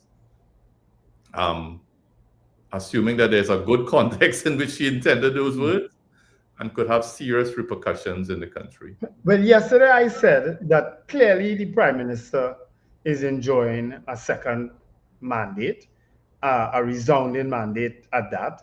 And she would have campaigned on a lot of these issues. She used words in the campaign trailers, empty the clip, and all these sort of things. Clearly, she is emboldened by the fact that she has this mandate and that this is what the country wants. That's how I interpreted how she is calling herself Kamla 2.0. Right. That's the only logical conclusion. Well, as people in a country, sometimes we think we want something until we really get it, right? And when you get it, well, say, no, this is not what I bargained for. Let us hope that is not the situation that we're in right now. But I think a lot of citizens, coming back to some of the conversations we had in the last hour, I think a lot of citizens probably want a hard line on crime. Absolutely. Now, whether they want it to the extent of violence and not following due process is another level of discussion. And this is why it's important that I think leadership and leaders understand that words matter. Yeah, I feel like it's a deja vu, but that leaders need to understand words matter. And I reference the police commissioner to also commenting on this issue, and tacitly supporting basically what the Prime Minister said, and I just felt that sometimes the old adage "silence is golden" is better, and sometimes leaders need to understand that sometimes, because you lead a law enforcement agency. Yeah, I saw a view expressed by someone on social media that when the Prime Minister was asked maybe what she should have said, well, look, that is an American operation that has nothing to do with us, and leave it right there. And I'm tempted to agree that is perhaps what should have been said, rather than what was said. And Richard, you put it nicely, and I'm thinking in my comment yesterday on Facebook, I also, as a lawyer, have to put it nicely about due process. But let us call it for what it is. I mean, it's assassinations, extrajudicial killings, and that is a very, very serious thing. And what do we do to our international reputation when other countries see the leader of our country endorsing that type of procedure or lack thereof to take the lives of human beings? Yeah. Well, I know I think the comments of our Prime Minister and what the US military did with regard to that thing became the subject of international news reports around the world. And I know major news networks were carrying it and discussing it. Yeah. So I don't know what kind of image it paints in terms of Trinidad and Tobago, and especially, and also because CARICOM is also affected, Yeah. Because we're part of CARICOM. Now I know the CARICOM foreign ministers apparently would have issued a statement to the United States, according to the report last night, that they would have issued a statement to the US saying that could the CARICOM be advised, give an advance notice of any of these strikes, or or intent to make a strike, because you are in waters that is, well, it's supposed to be a zone of peace, and of course it's troubling because tourism is such a core ingredient of the economies of most of the islands in this area, and this of course these incidents don't augur well for the tourism industry. Yeah. So, but what was unclear was whether Sean Sobers, the current Foreign Affairs and CARICOM and Foreign Affairs Minister, was signatory to that. And I know one of the news stations I watched yesterday, I think it was CNC3 or TV6, I can't remember which one, said they tried to get on to Sean Sobers to find out were you a member, and of course he didn't reply, or they wouldn't be able to get in contact with him up to news time. I don't know if that will change throughout the day today. But how do you see it from a larger geopolitical context in terms of? I mean, historically, Trinidad and Tobago has always been considered a leader in the region as far as human rights was concerned, as far as dealing with international criminals are concerned. We have to remember that a former prime minister and president of this country, played a very important role in the setting up of the International Criminal Court. Former Prime Minister and President A.N.R. Robinson. So what is happening is inconsistent with the position that we have historically adopted, with the international reputation that we have cultivated as being a state that is all for peace, is for neutrality, and observes all the important tenets of law and order, including international law and order. And I made the point earlier that what happened 2 days ago cannot find any grounding, any legal footing in international law. And that is a very, very serious thing. Do you think, I mean, of course, I'm going to some of the extreme views on social media. Let's go down that rabbit hole. Not really a rabbit hole. But anyway, these kinds of statements and these positions, do you think that there is any concern about Trinidad and Tobago's potential drift towards authoritarian policing versus legitimate law enforcement? Absolutely. Because when leaders say things like that, as we went through earlier, they send a message to law enforcement. And the average, some of the persons commenting, they don't stop to think, what does all of this mean for us as citizens? And we can't have our leaders endorsing this method of dealing with crime, because innocent persons could be caught in the crossfire. And when that happens, all hell could break loose. I saw a story on the newspaper this morning about the fishermen in the Carcass, who are now very concerned about being out in the sea down there to earn their livelihoods. Yeah. Because if people are being executed without any due process, we could have our innocent citizens being executed as well. I mean, we have citizens, it is known that we have citizens who go across to Venezuela and bring across merchandise or take merchandise to sell in Venezuela, right? I'm not saying that what they're doing is legal, but certainly not in our law, the penalty for whatever they do is not execution. Yeah. And we could have our citizens out there being faced with execution by another country. And what does the Prime Minister feel about that? What does she think? You could have persons going to Venezuela to sell groceries from Trinidad, or bringing whatever merchandise, not drugs, or even people from Venezuela, which is illegal, but certainly the penalty for it is not execution. So do you see it as, because you will have varying, and you're right, depending on the lens through which people see stuff, and from a political point of view, I'm not talking about the independent, objective people analyzing it and making comments on it from a due process perspective, but you, of course, you have political views on either side of the fence, and you will have some very much loyalists who will support whatever the Prime Minister says. Yeah. But as a country, we have to, of course, lift the level of discussion and be objective about where the country is going and stuff like that. So is it really an issue of security concerns? Is it a legitimate security response, or are we drifting to a departure from democratic governance? It cannot. And cannot by any standard. Is that what's happening? I don't know what your take is.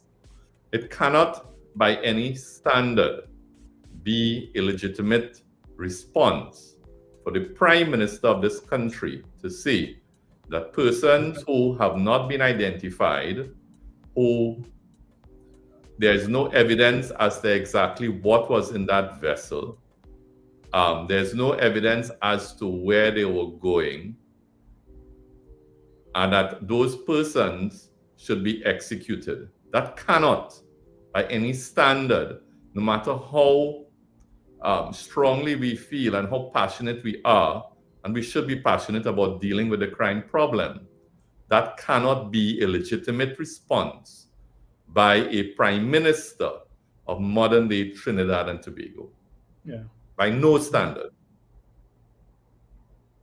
Where does this go from here? Because obviously the prime minister has doubled down on her statement, according to media reports. You always have to say according to media reports. She seemingly doubled down on the statement. Of course, I don't know what, I mean, you were in the belly of the UNC at one point, Larry. I don't know what kind of advice is she getting. Is she the type of personality that is receptive to advice from her inner circle with regard to, look, maybe you need to tone down X, Y, or Z? Because I can't believe all of the UNC cabinet ministers were in support of that statement, because some of them are lawyers. Yeah. So lawyers must, I'm thinking lawyers generally were like, what she said? Because I think generally lawyers would be taken aback by such kind of statements because of the due process component. Is it that she has a team that advises her, or she basically speaks her mind and that's it?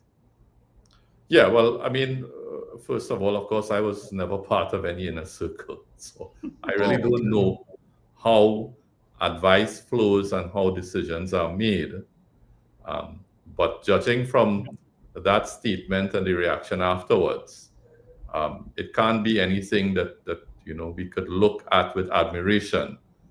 I'm certain that there are a lot of issues with the type of advice that is provided and the type of reasoning that goes on in that inner circle, judging by the responses of the Prime Minister. And you started off by asking, where do we go from here? So, all right, the United States cannot and will not position these vessels off the coast of Venezuela forever, right? When they go, even if you have a leadership change in Venezuela, and if there is a drug train that runs throughout the southern parts of South America up to Venezuela and then leaves by sea to go wherever, what is going to happen when the United States departs from that area? Is it that we will tell our Coast Guard, anybody you see out there looking like drug runners, kill them violently, right? Where does the Prime Minister go from here? She needs to explain. And I had mentioned this yesterday, because the U.S. response, of course, under the current administration was, okay, we are bombing immediately, but we are bombing this pirogue. But there is intel, and I'm sure there must have been a disagreement at the security level. But of course, you have to go with whatever the president says. But there must have been some disagreement from a security perspective by the law enforcement officials on the U.S. side. Because they would want the intel from these people. Because if you capture these people, because drug cartels are not stupid.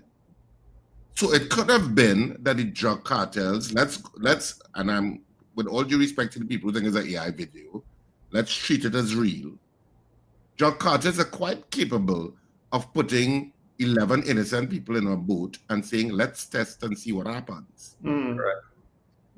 And send them, and these people are there against their will, and the boat is going wherever, and they're simply testing the waters, but not with really their members, but with people, because drug cartels are very capable of all sorts of maneuvers in terms of seeing what the security response would be.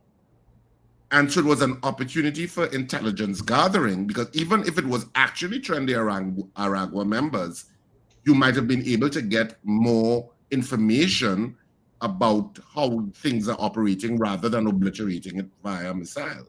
Yeah, absolutely. I mean, especially if you had 11 persons on board, certainly with proper and legitimate interrogation methods, you'll be able to get some information from someone, right? And what happened is totally inconsistent and out of line with how even the United States interacts with persons in this situation. Yeah.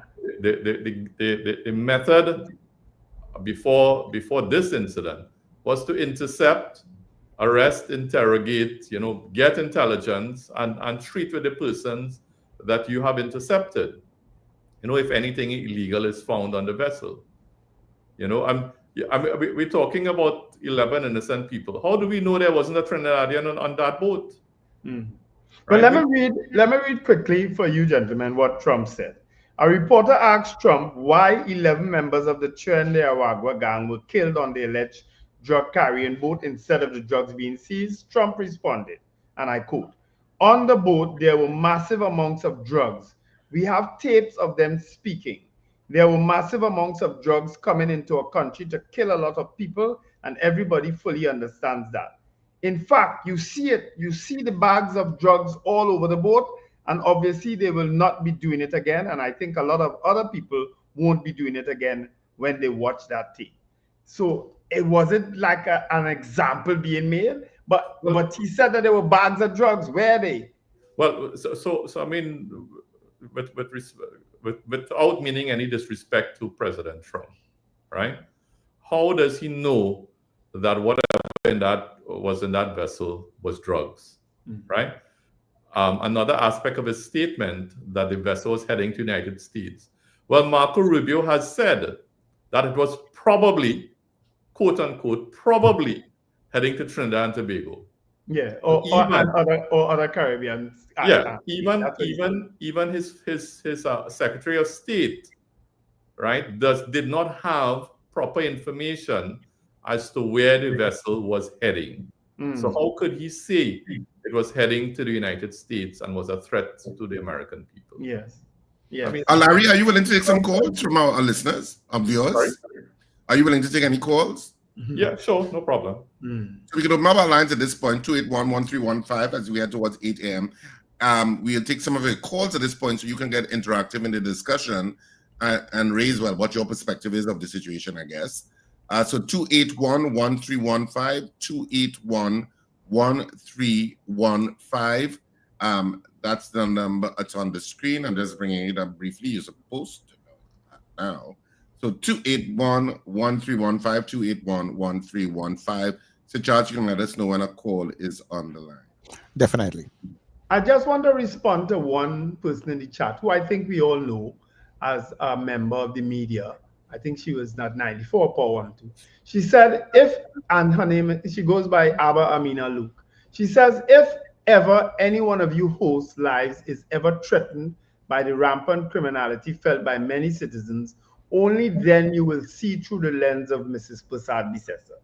Ms. Luke, I have to tell you that I have been a victim of 2 gun-related crimes. In one instance, I was shot at and the person in the vehicle was shot along with me.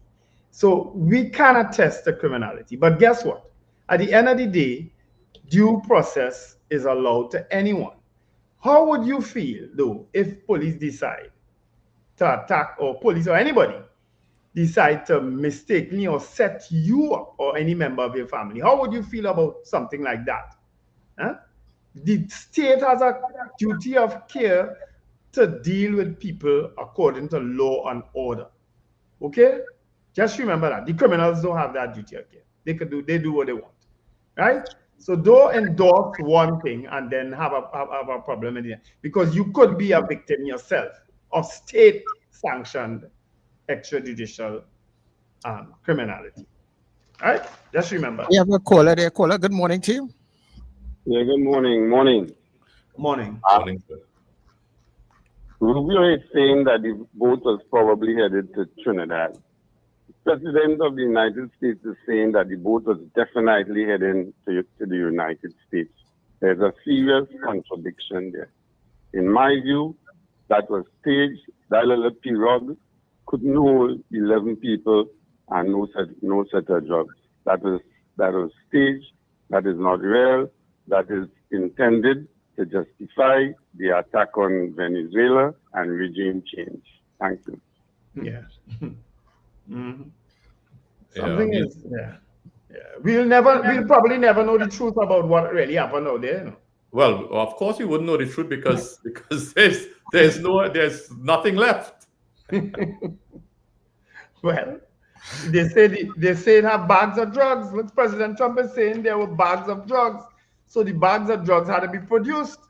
So I saw a television report this morning describing what happened.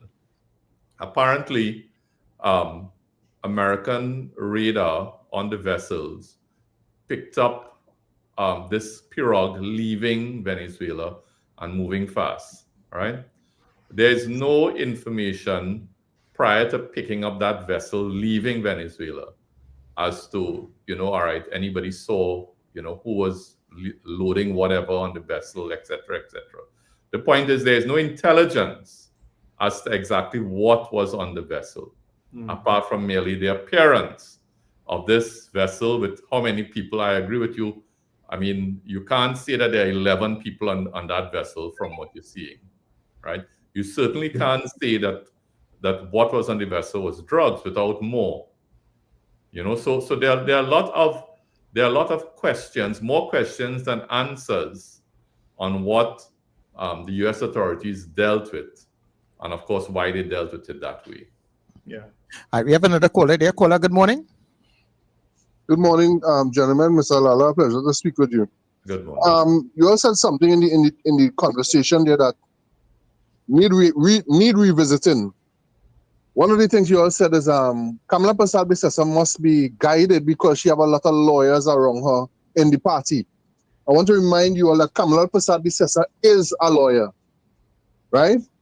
Also, the Minister of Defense, somebody could correct me if I'm wrong. The Minister of Defense also is a lawyer, and this is the man that gave the okay to shoot people in the back. Even if they run in, you could shoot them in the back. I want to know if he's going to defend these people in court when they do such a thing, right?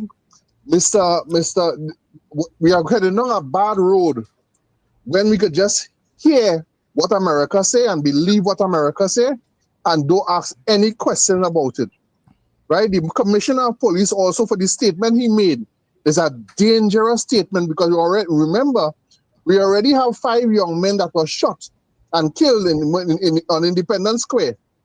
And to this date, we haven't had an answer. All we know is that all that we were told is that they were shooting at police. It was Okay, no problem. Every time you call, you fix in the amount, Yeah, because we're almost out of time. It was 3, Lincoln, not 5. All right, but Larry, I mean, do you have any closing comments? Because we're just about 8 a.m. on the dot, considering this issue. Yeah, I would like the Prime Minister to properly explain herself. As a lawyer, as the leader of the country, our country is a country of law and order. She needs to explain the legal basis for her statement, kill them all violently. And the country is waiting. We cannot leave this just like that because we are now in territory in which we have never been before. And therefore, she needs to explain herself for all our benefit. All right, well, thank you so much, Larry Lalla, Senior Counsel, for joining us for the conversation this morning. I'm sure we're going to have you back at some point. Quite well. Because your expertise is always appreciated. So thanks a lot for joining us this morning. Thanks, Mr. Lalla. Yes, of course, 8 o'clock news is next.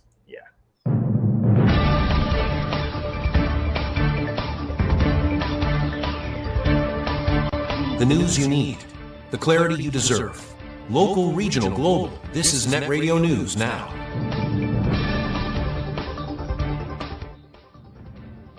This is News Now on New Era TT Radio and Guile Caribbean. I'm Derek. Minister of Defense Wayne Sturge says Trinidad and Tobago welcomes assistance from the United States in tackling the flow of illegal drugs and guns. His comments came after U.S. President Donald Trump announced that American forces intercepted a vessel carrying drugs from Venezuela. Police Commissioner Alistair Guevara also praised the move, warning local fishermen not to get involved in drug trafficking. He said U.S. warships in the region serve as a clear warning, adding that those who risk the seas for profit may face harsh consequences. The U.S. has accused Venezuelan President Nicolas Maduro of leading a drug cartel and has deployed warships, submarines, and thousands of troops to the southern Caribbean. Maduro denies the allegations, calling them a false narrative, but Washington has placed a $50 million bounty on his head.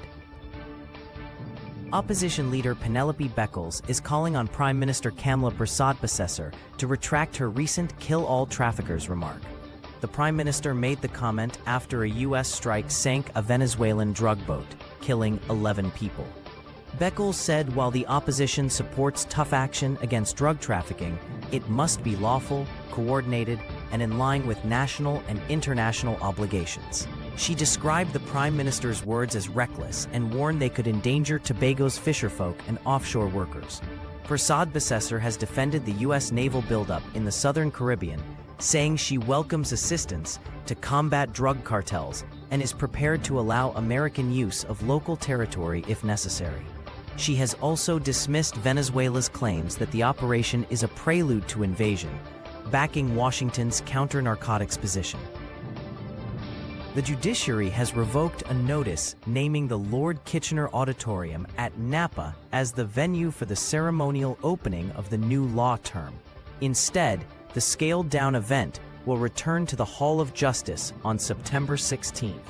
Chief Justice Ivor Archie will deliver an address, but the full format, including the interfaith service and parade, will not resume until 2026. Officials cited national uncertainties and security concerns as the reason for the reduced program. The move follows government's decision to cancel this year's Independence Day parade and fireworks amid the state of emergency. A national day of prayer and reflection was held instead. The judiciary first shifted the ceremony to Napa in 2023 to accommodate more judges, while previous years saw adjustments due to the pandemic and earthquake damage to the Trinity Cathedral. A businessman who sued the police commissioner over delays in his firearm license application has withdrawn the case after Commissioner Alistair Guevara promised a decision by October 20th. The High Court granted the withdrawal on September 2nd, awarding the claimant costs. His lawyers argued the years-long delay was unreasonable and in breach of the Firearms Act. The man first applied in 2018 and received a provisional license in 2021, but despite being deemed suitable, no final approval came. Attorney Yves-Jacques Nicholson said the case was about accountability, not an absolute right to bear arms. Guevara has since pledged to streamline the licensing process and assured applicants their files are safe, following flooding at the police administration building that damaged some records. 4 people were tied up, beaten and robbed during a violent home invasion in Claxton Bay early Tuesday. Police said the victims include a 44-year-old woman, 2 men aged 40 and 22, and an 18-year-old woman. Around 4:30 a.m., 4 armed men forced their way into the 2-bedroom home. 2 wore masks, 1 carried a gun, and another a cutlass. The victims were tied up as the intruders demanded cash. 1 man was beaten, another struck on the head with a firearm and doused with kerosene. The suspects escaped with $2,500 in cash, 4 cell phones, jewelry, vehicle and bar keys, and the home's DVR system. Paramedics took 1 victim for medical treatment, while police continue investigations. In the region, Venezuelan Defense Minister General Vladimir Padrino Lopez has blasted Trinidad and Tobago for supporting the presence of U.S. military forces in the region, calling the government shameless. Lopez said history would not forgive such alignments, accusing Port of Spain and Georgetown of echoing Washington's narrative to justify aggression against Venezuela. He warned that Trinidad's strategic location has long been seen as a potential launching point for attacks through the Orinoco River, citing statements dating back to the 1800s. Lopez also accused so-called Trinidadian and Guyanese mafias of helping to create a war front. Meanwhile, Venezuelan President Nicolas Maduro described the U.S. naval buildup in the southern Caribbean as the greatest threat to the continent in a century. He warned that any attack would turn Venezuela into a republic in arms, calling the deployment an immoral and bloody provocation. In international news, China staged a massive military parade in Tiananmen Square, showcasing new nuclear-capable missiles, hypersonic weapons, and advanced drones. But the strongest image came before the hardware. President Xi Jinping, standing with Russia's Vladimir Putin and North Korea's Kim Jong-un, sending a defiant message to the West. U.S. President Donald Trump quickly accused the three leaders of conspiring against America, a reaction analysts say Xi may have sought as he placed Putin to his right and Kim to his left throughout the ceremony. The parade marked 80 years since China's victory over Japan, but Xi used the event to declare China unstoppable in its great rejuvenation. The display underscored Beijing's growing power, while offering legitimacy to Putin and aid-dependent North Korea in what is being seen as a tightening Eastern alliance. And that's news at this time. That was news now. Stay informed with New Era TT Radio, Net Radio. Charmflair Auto Services Limited, your one-stop auto repair shop, located at number 1 Industrial Lane, Charmflair, right opposite the brewery on the Eastern Main Road. Yes, we do it all. Repairs to all makes and models, from your everyday sedan to SUVs, light trucks, pickups, and panel vans. We're also the sole distributors of Davanti tires, certified VTS inspection station, plus a wide range of services: oil change, front end and suspension repairs, tune-ups, tire alignment, batteries, electrical work, radiator and cooling system, AC repairs, and accessories galore.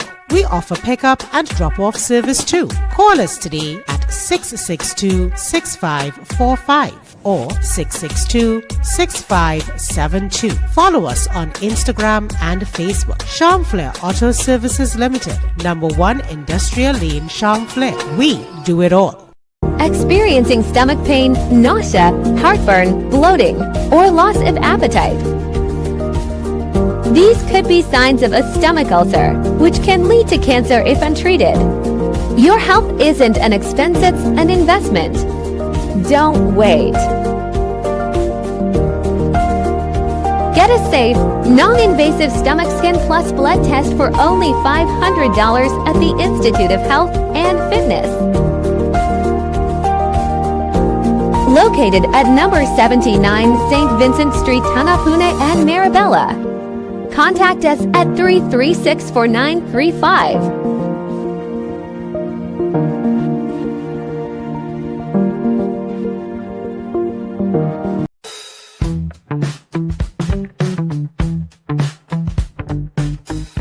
S&H Rumbox, 137 Western Main Road, St. James, for all your retail and wholesale needs for alcohol and non-alcoholic beverages. Call us at 686-0599 or visit us at 137 Western Main Road, St. James. S&H Rumbox, drinking out of the box. Your don't leave foul to watch God is in San Fernando. Queens Hall was on fire. Now we head to San Fernando at Naparima Bowl. 2 nights only. Saturday the 6th of September at 8:30 p.m. and Sunday the 7th at 6:30 p.m. I am still laughing about the show at Queen's Hall. If there's a repeat, I will be there. Tickets available at the Naparima Bowl box office from Tuesday, September 2nd, and now at usual outlets. I rate it 10 out of 10. I laughed for the entire show. That was a fantastic production, man. You don't leave foul to watch God. San Fernando, don't miss it.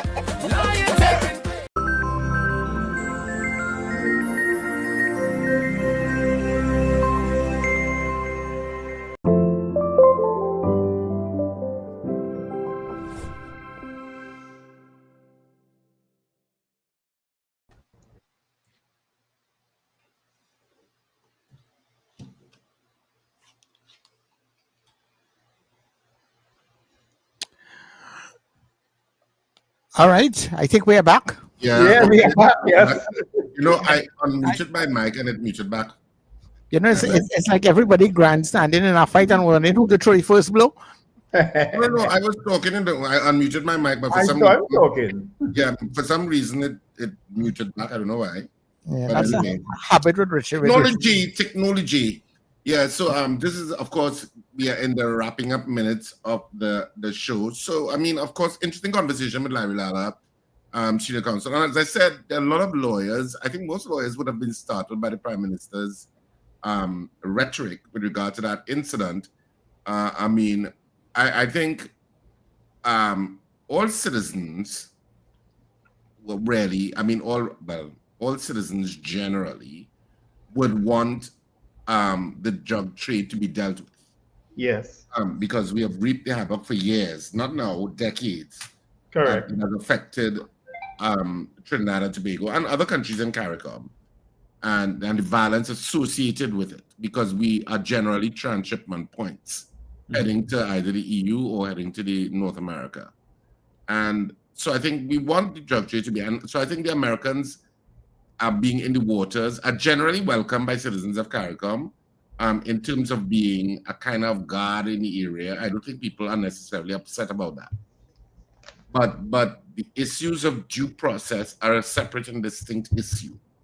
And of course, international law experts, much more qualified than us, will be discussing those issues on BBC and CNN and Fox and wherever else because of the incident and that would have played out in international waters. So we have to really study our space. Yeah. And in our space, it just requires that our leaders be more circumspect in what they say and how they say it. I've always stressed that point, that language and what you say matters. There is a consequence to what you say, especially as a leader, and how it translates. And so the Prime Minister, being at the helm of the country, has a responsibility in terms of what she says and how she says it. They say this holds for all of our prime ministers, basically. They have a responsibility, and sometimes they fall short, and it's our responsibility to say when you fall short. Yeah. Similarly, Commissioner of Police, you are still, as far as I'm aware, on probation in a kind of way, from the Police Service Commission. So you need to understand what your role requires in terms of a law enforcement agency that we know that citizens figures has problems and rogue police officers. So there's a responsibility of what you say and what you endorse and how you say it. You know, and that's just the responsibility of leadership. Yeah. And that's why it's not an easy road. It's a road that you have to navigate. That's why I don't understand the thinking of some people that because you never go through crime, you wouldn't know what's stop toting.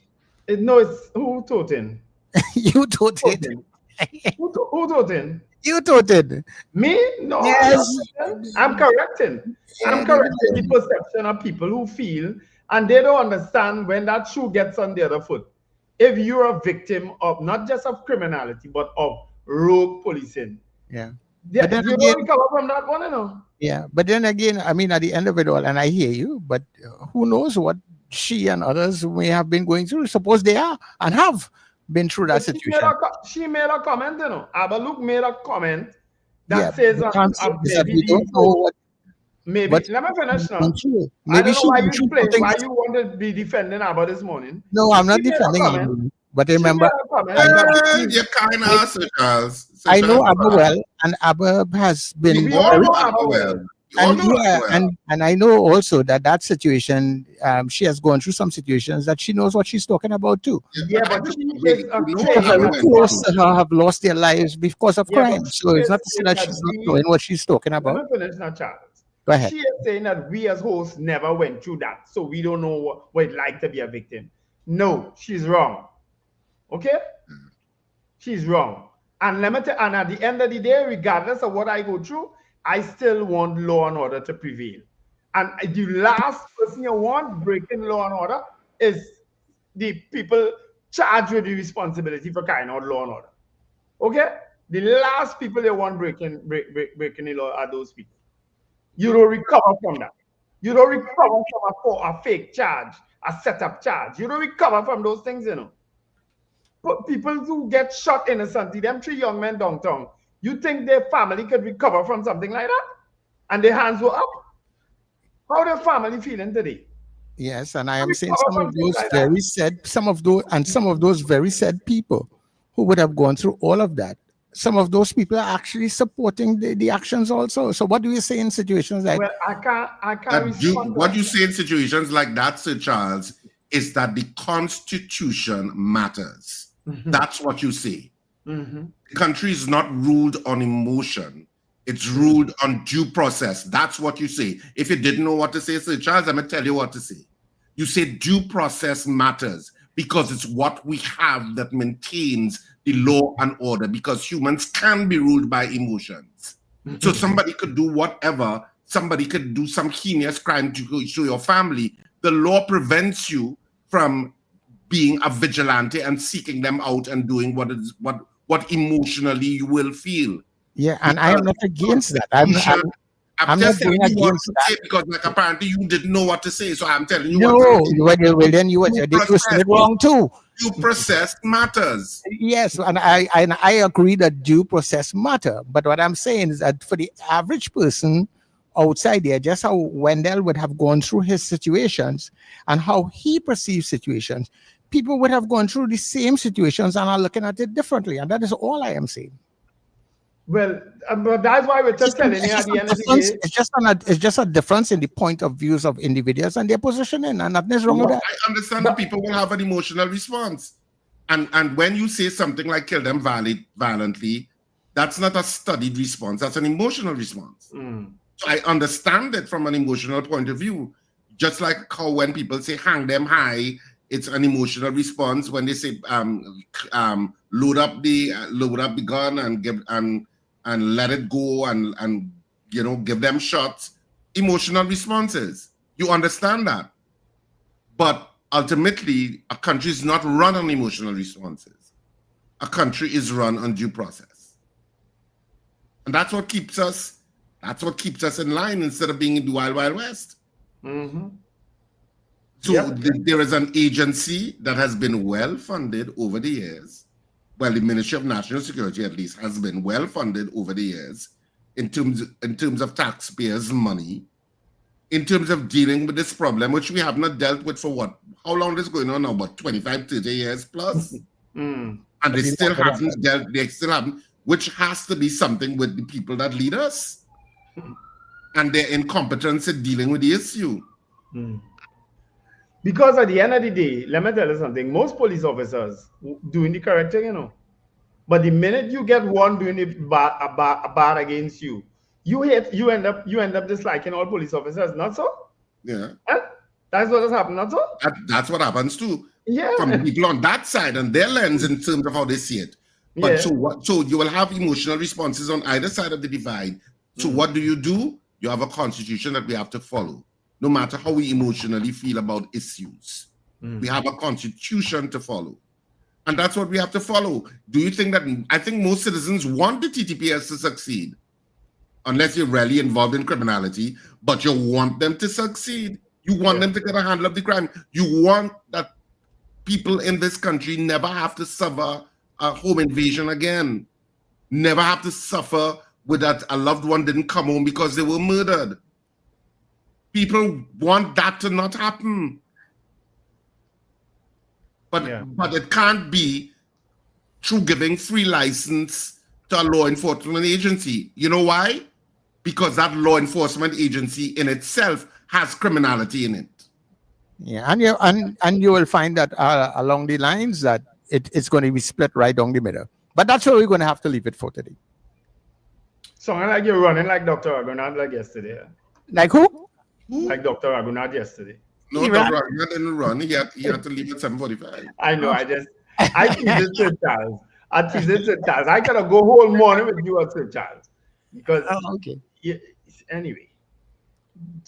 I pray nobody experience criminality, and I pray nobody experience rogue police. I pray that. I've experienced both, and I pray that nobody experiences.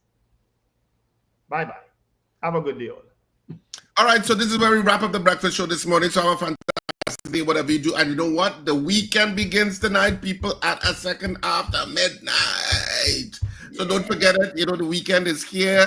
Enjoy it. Remember to smile and laugh is great for your health. Of course, if you are stressed, if a lot of the nonsense that goes on in life, and not just talking about politics, I'm talking about generally, life could hurl all kind of nonsense at you.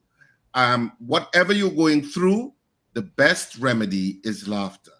And guess what? Laughter is on this weekend in San Fernando at Naparima Bowl on Saturday at 8:30 and Sunday at 6:30. You don't leave foul to watch corn. Trust me on this.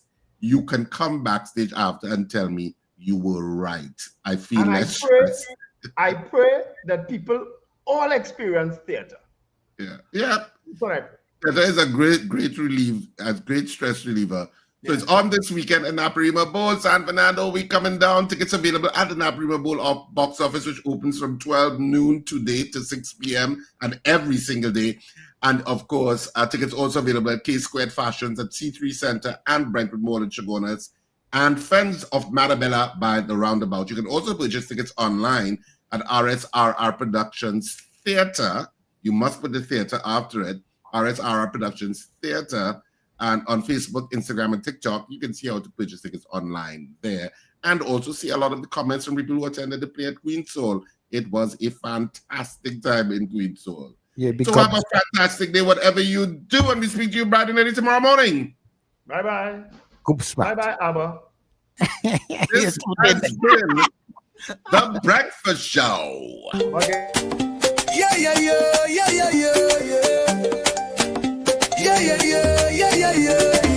Wake up, it's a brand new dawn. The breakfast show got the vibes turned on.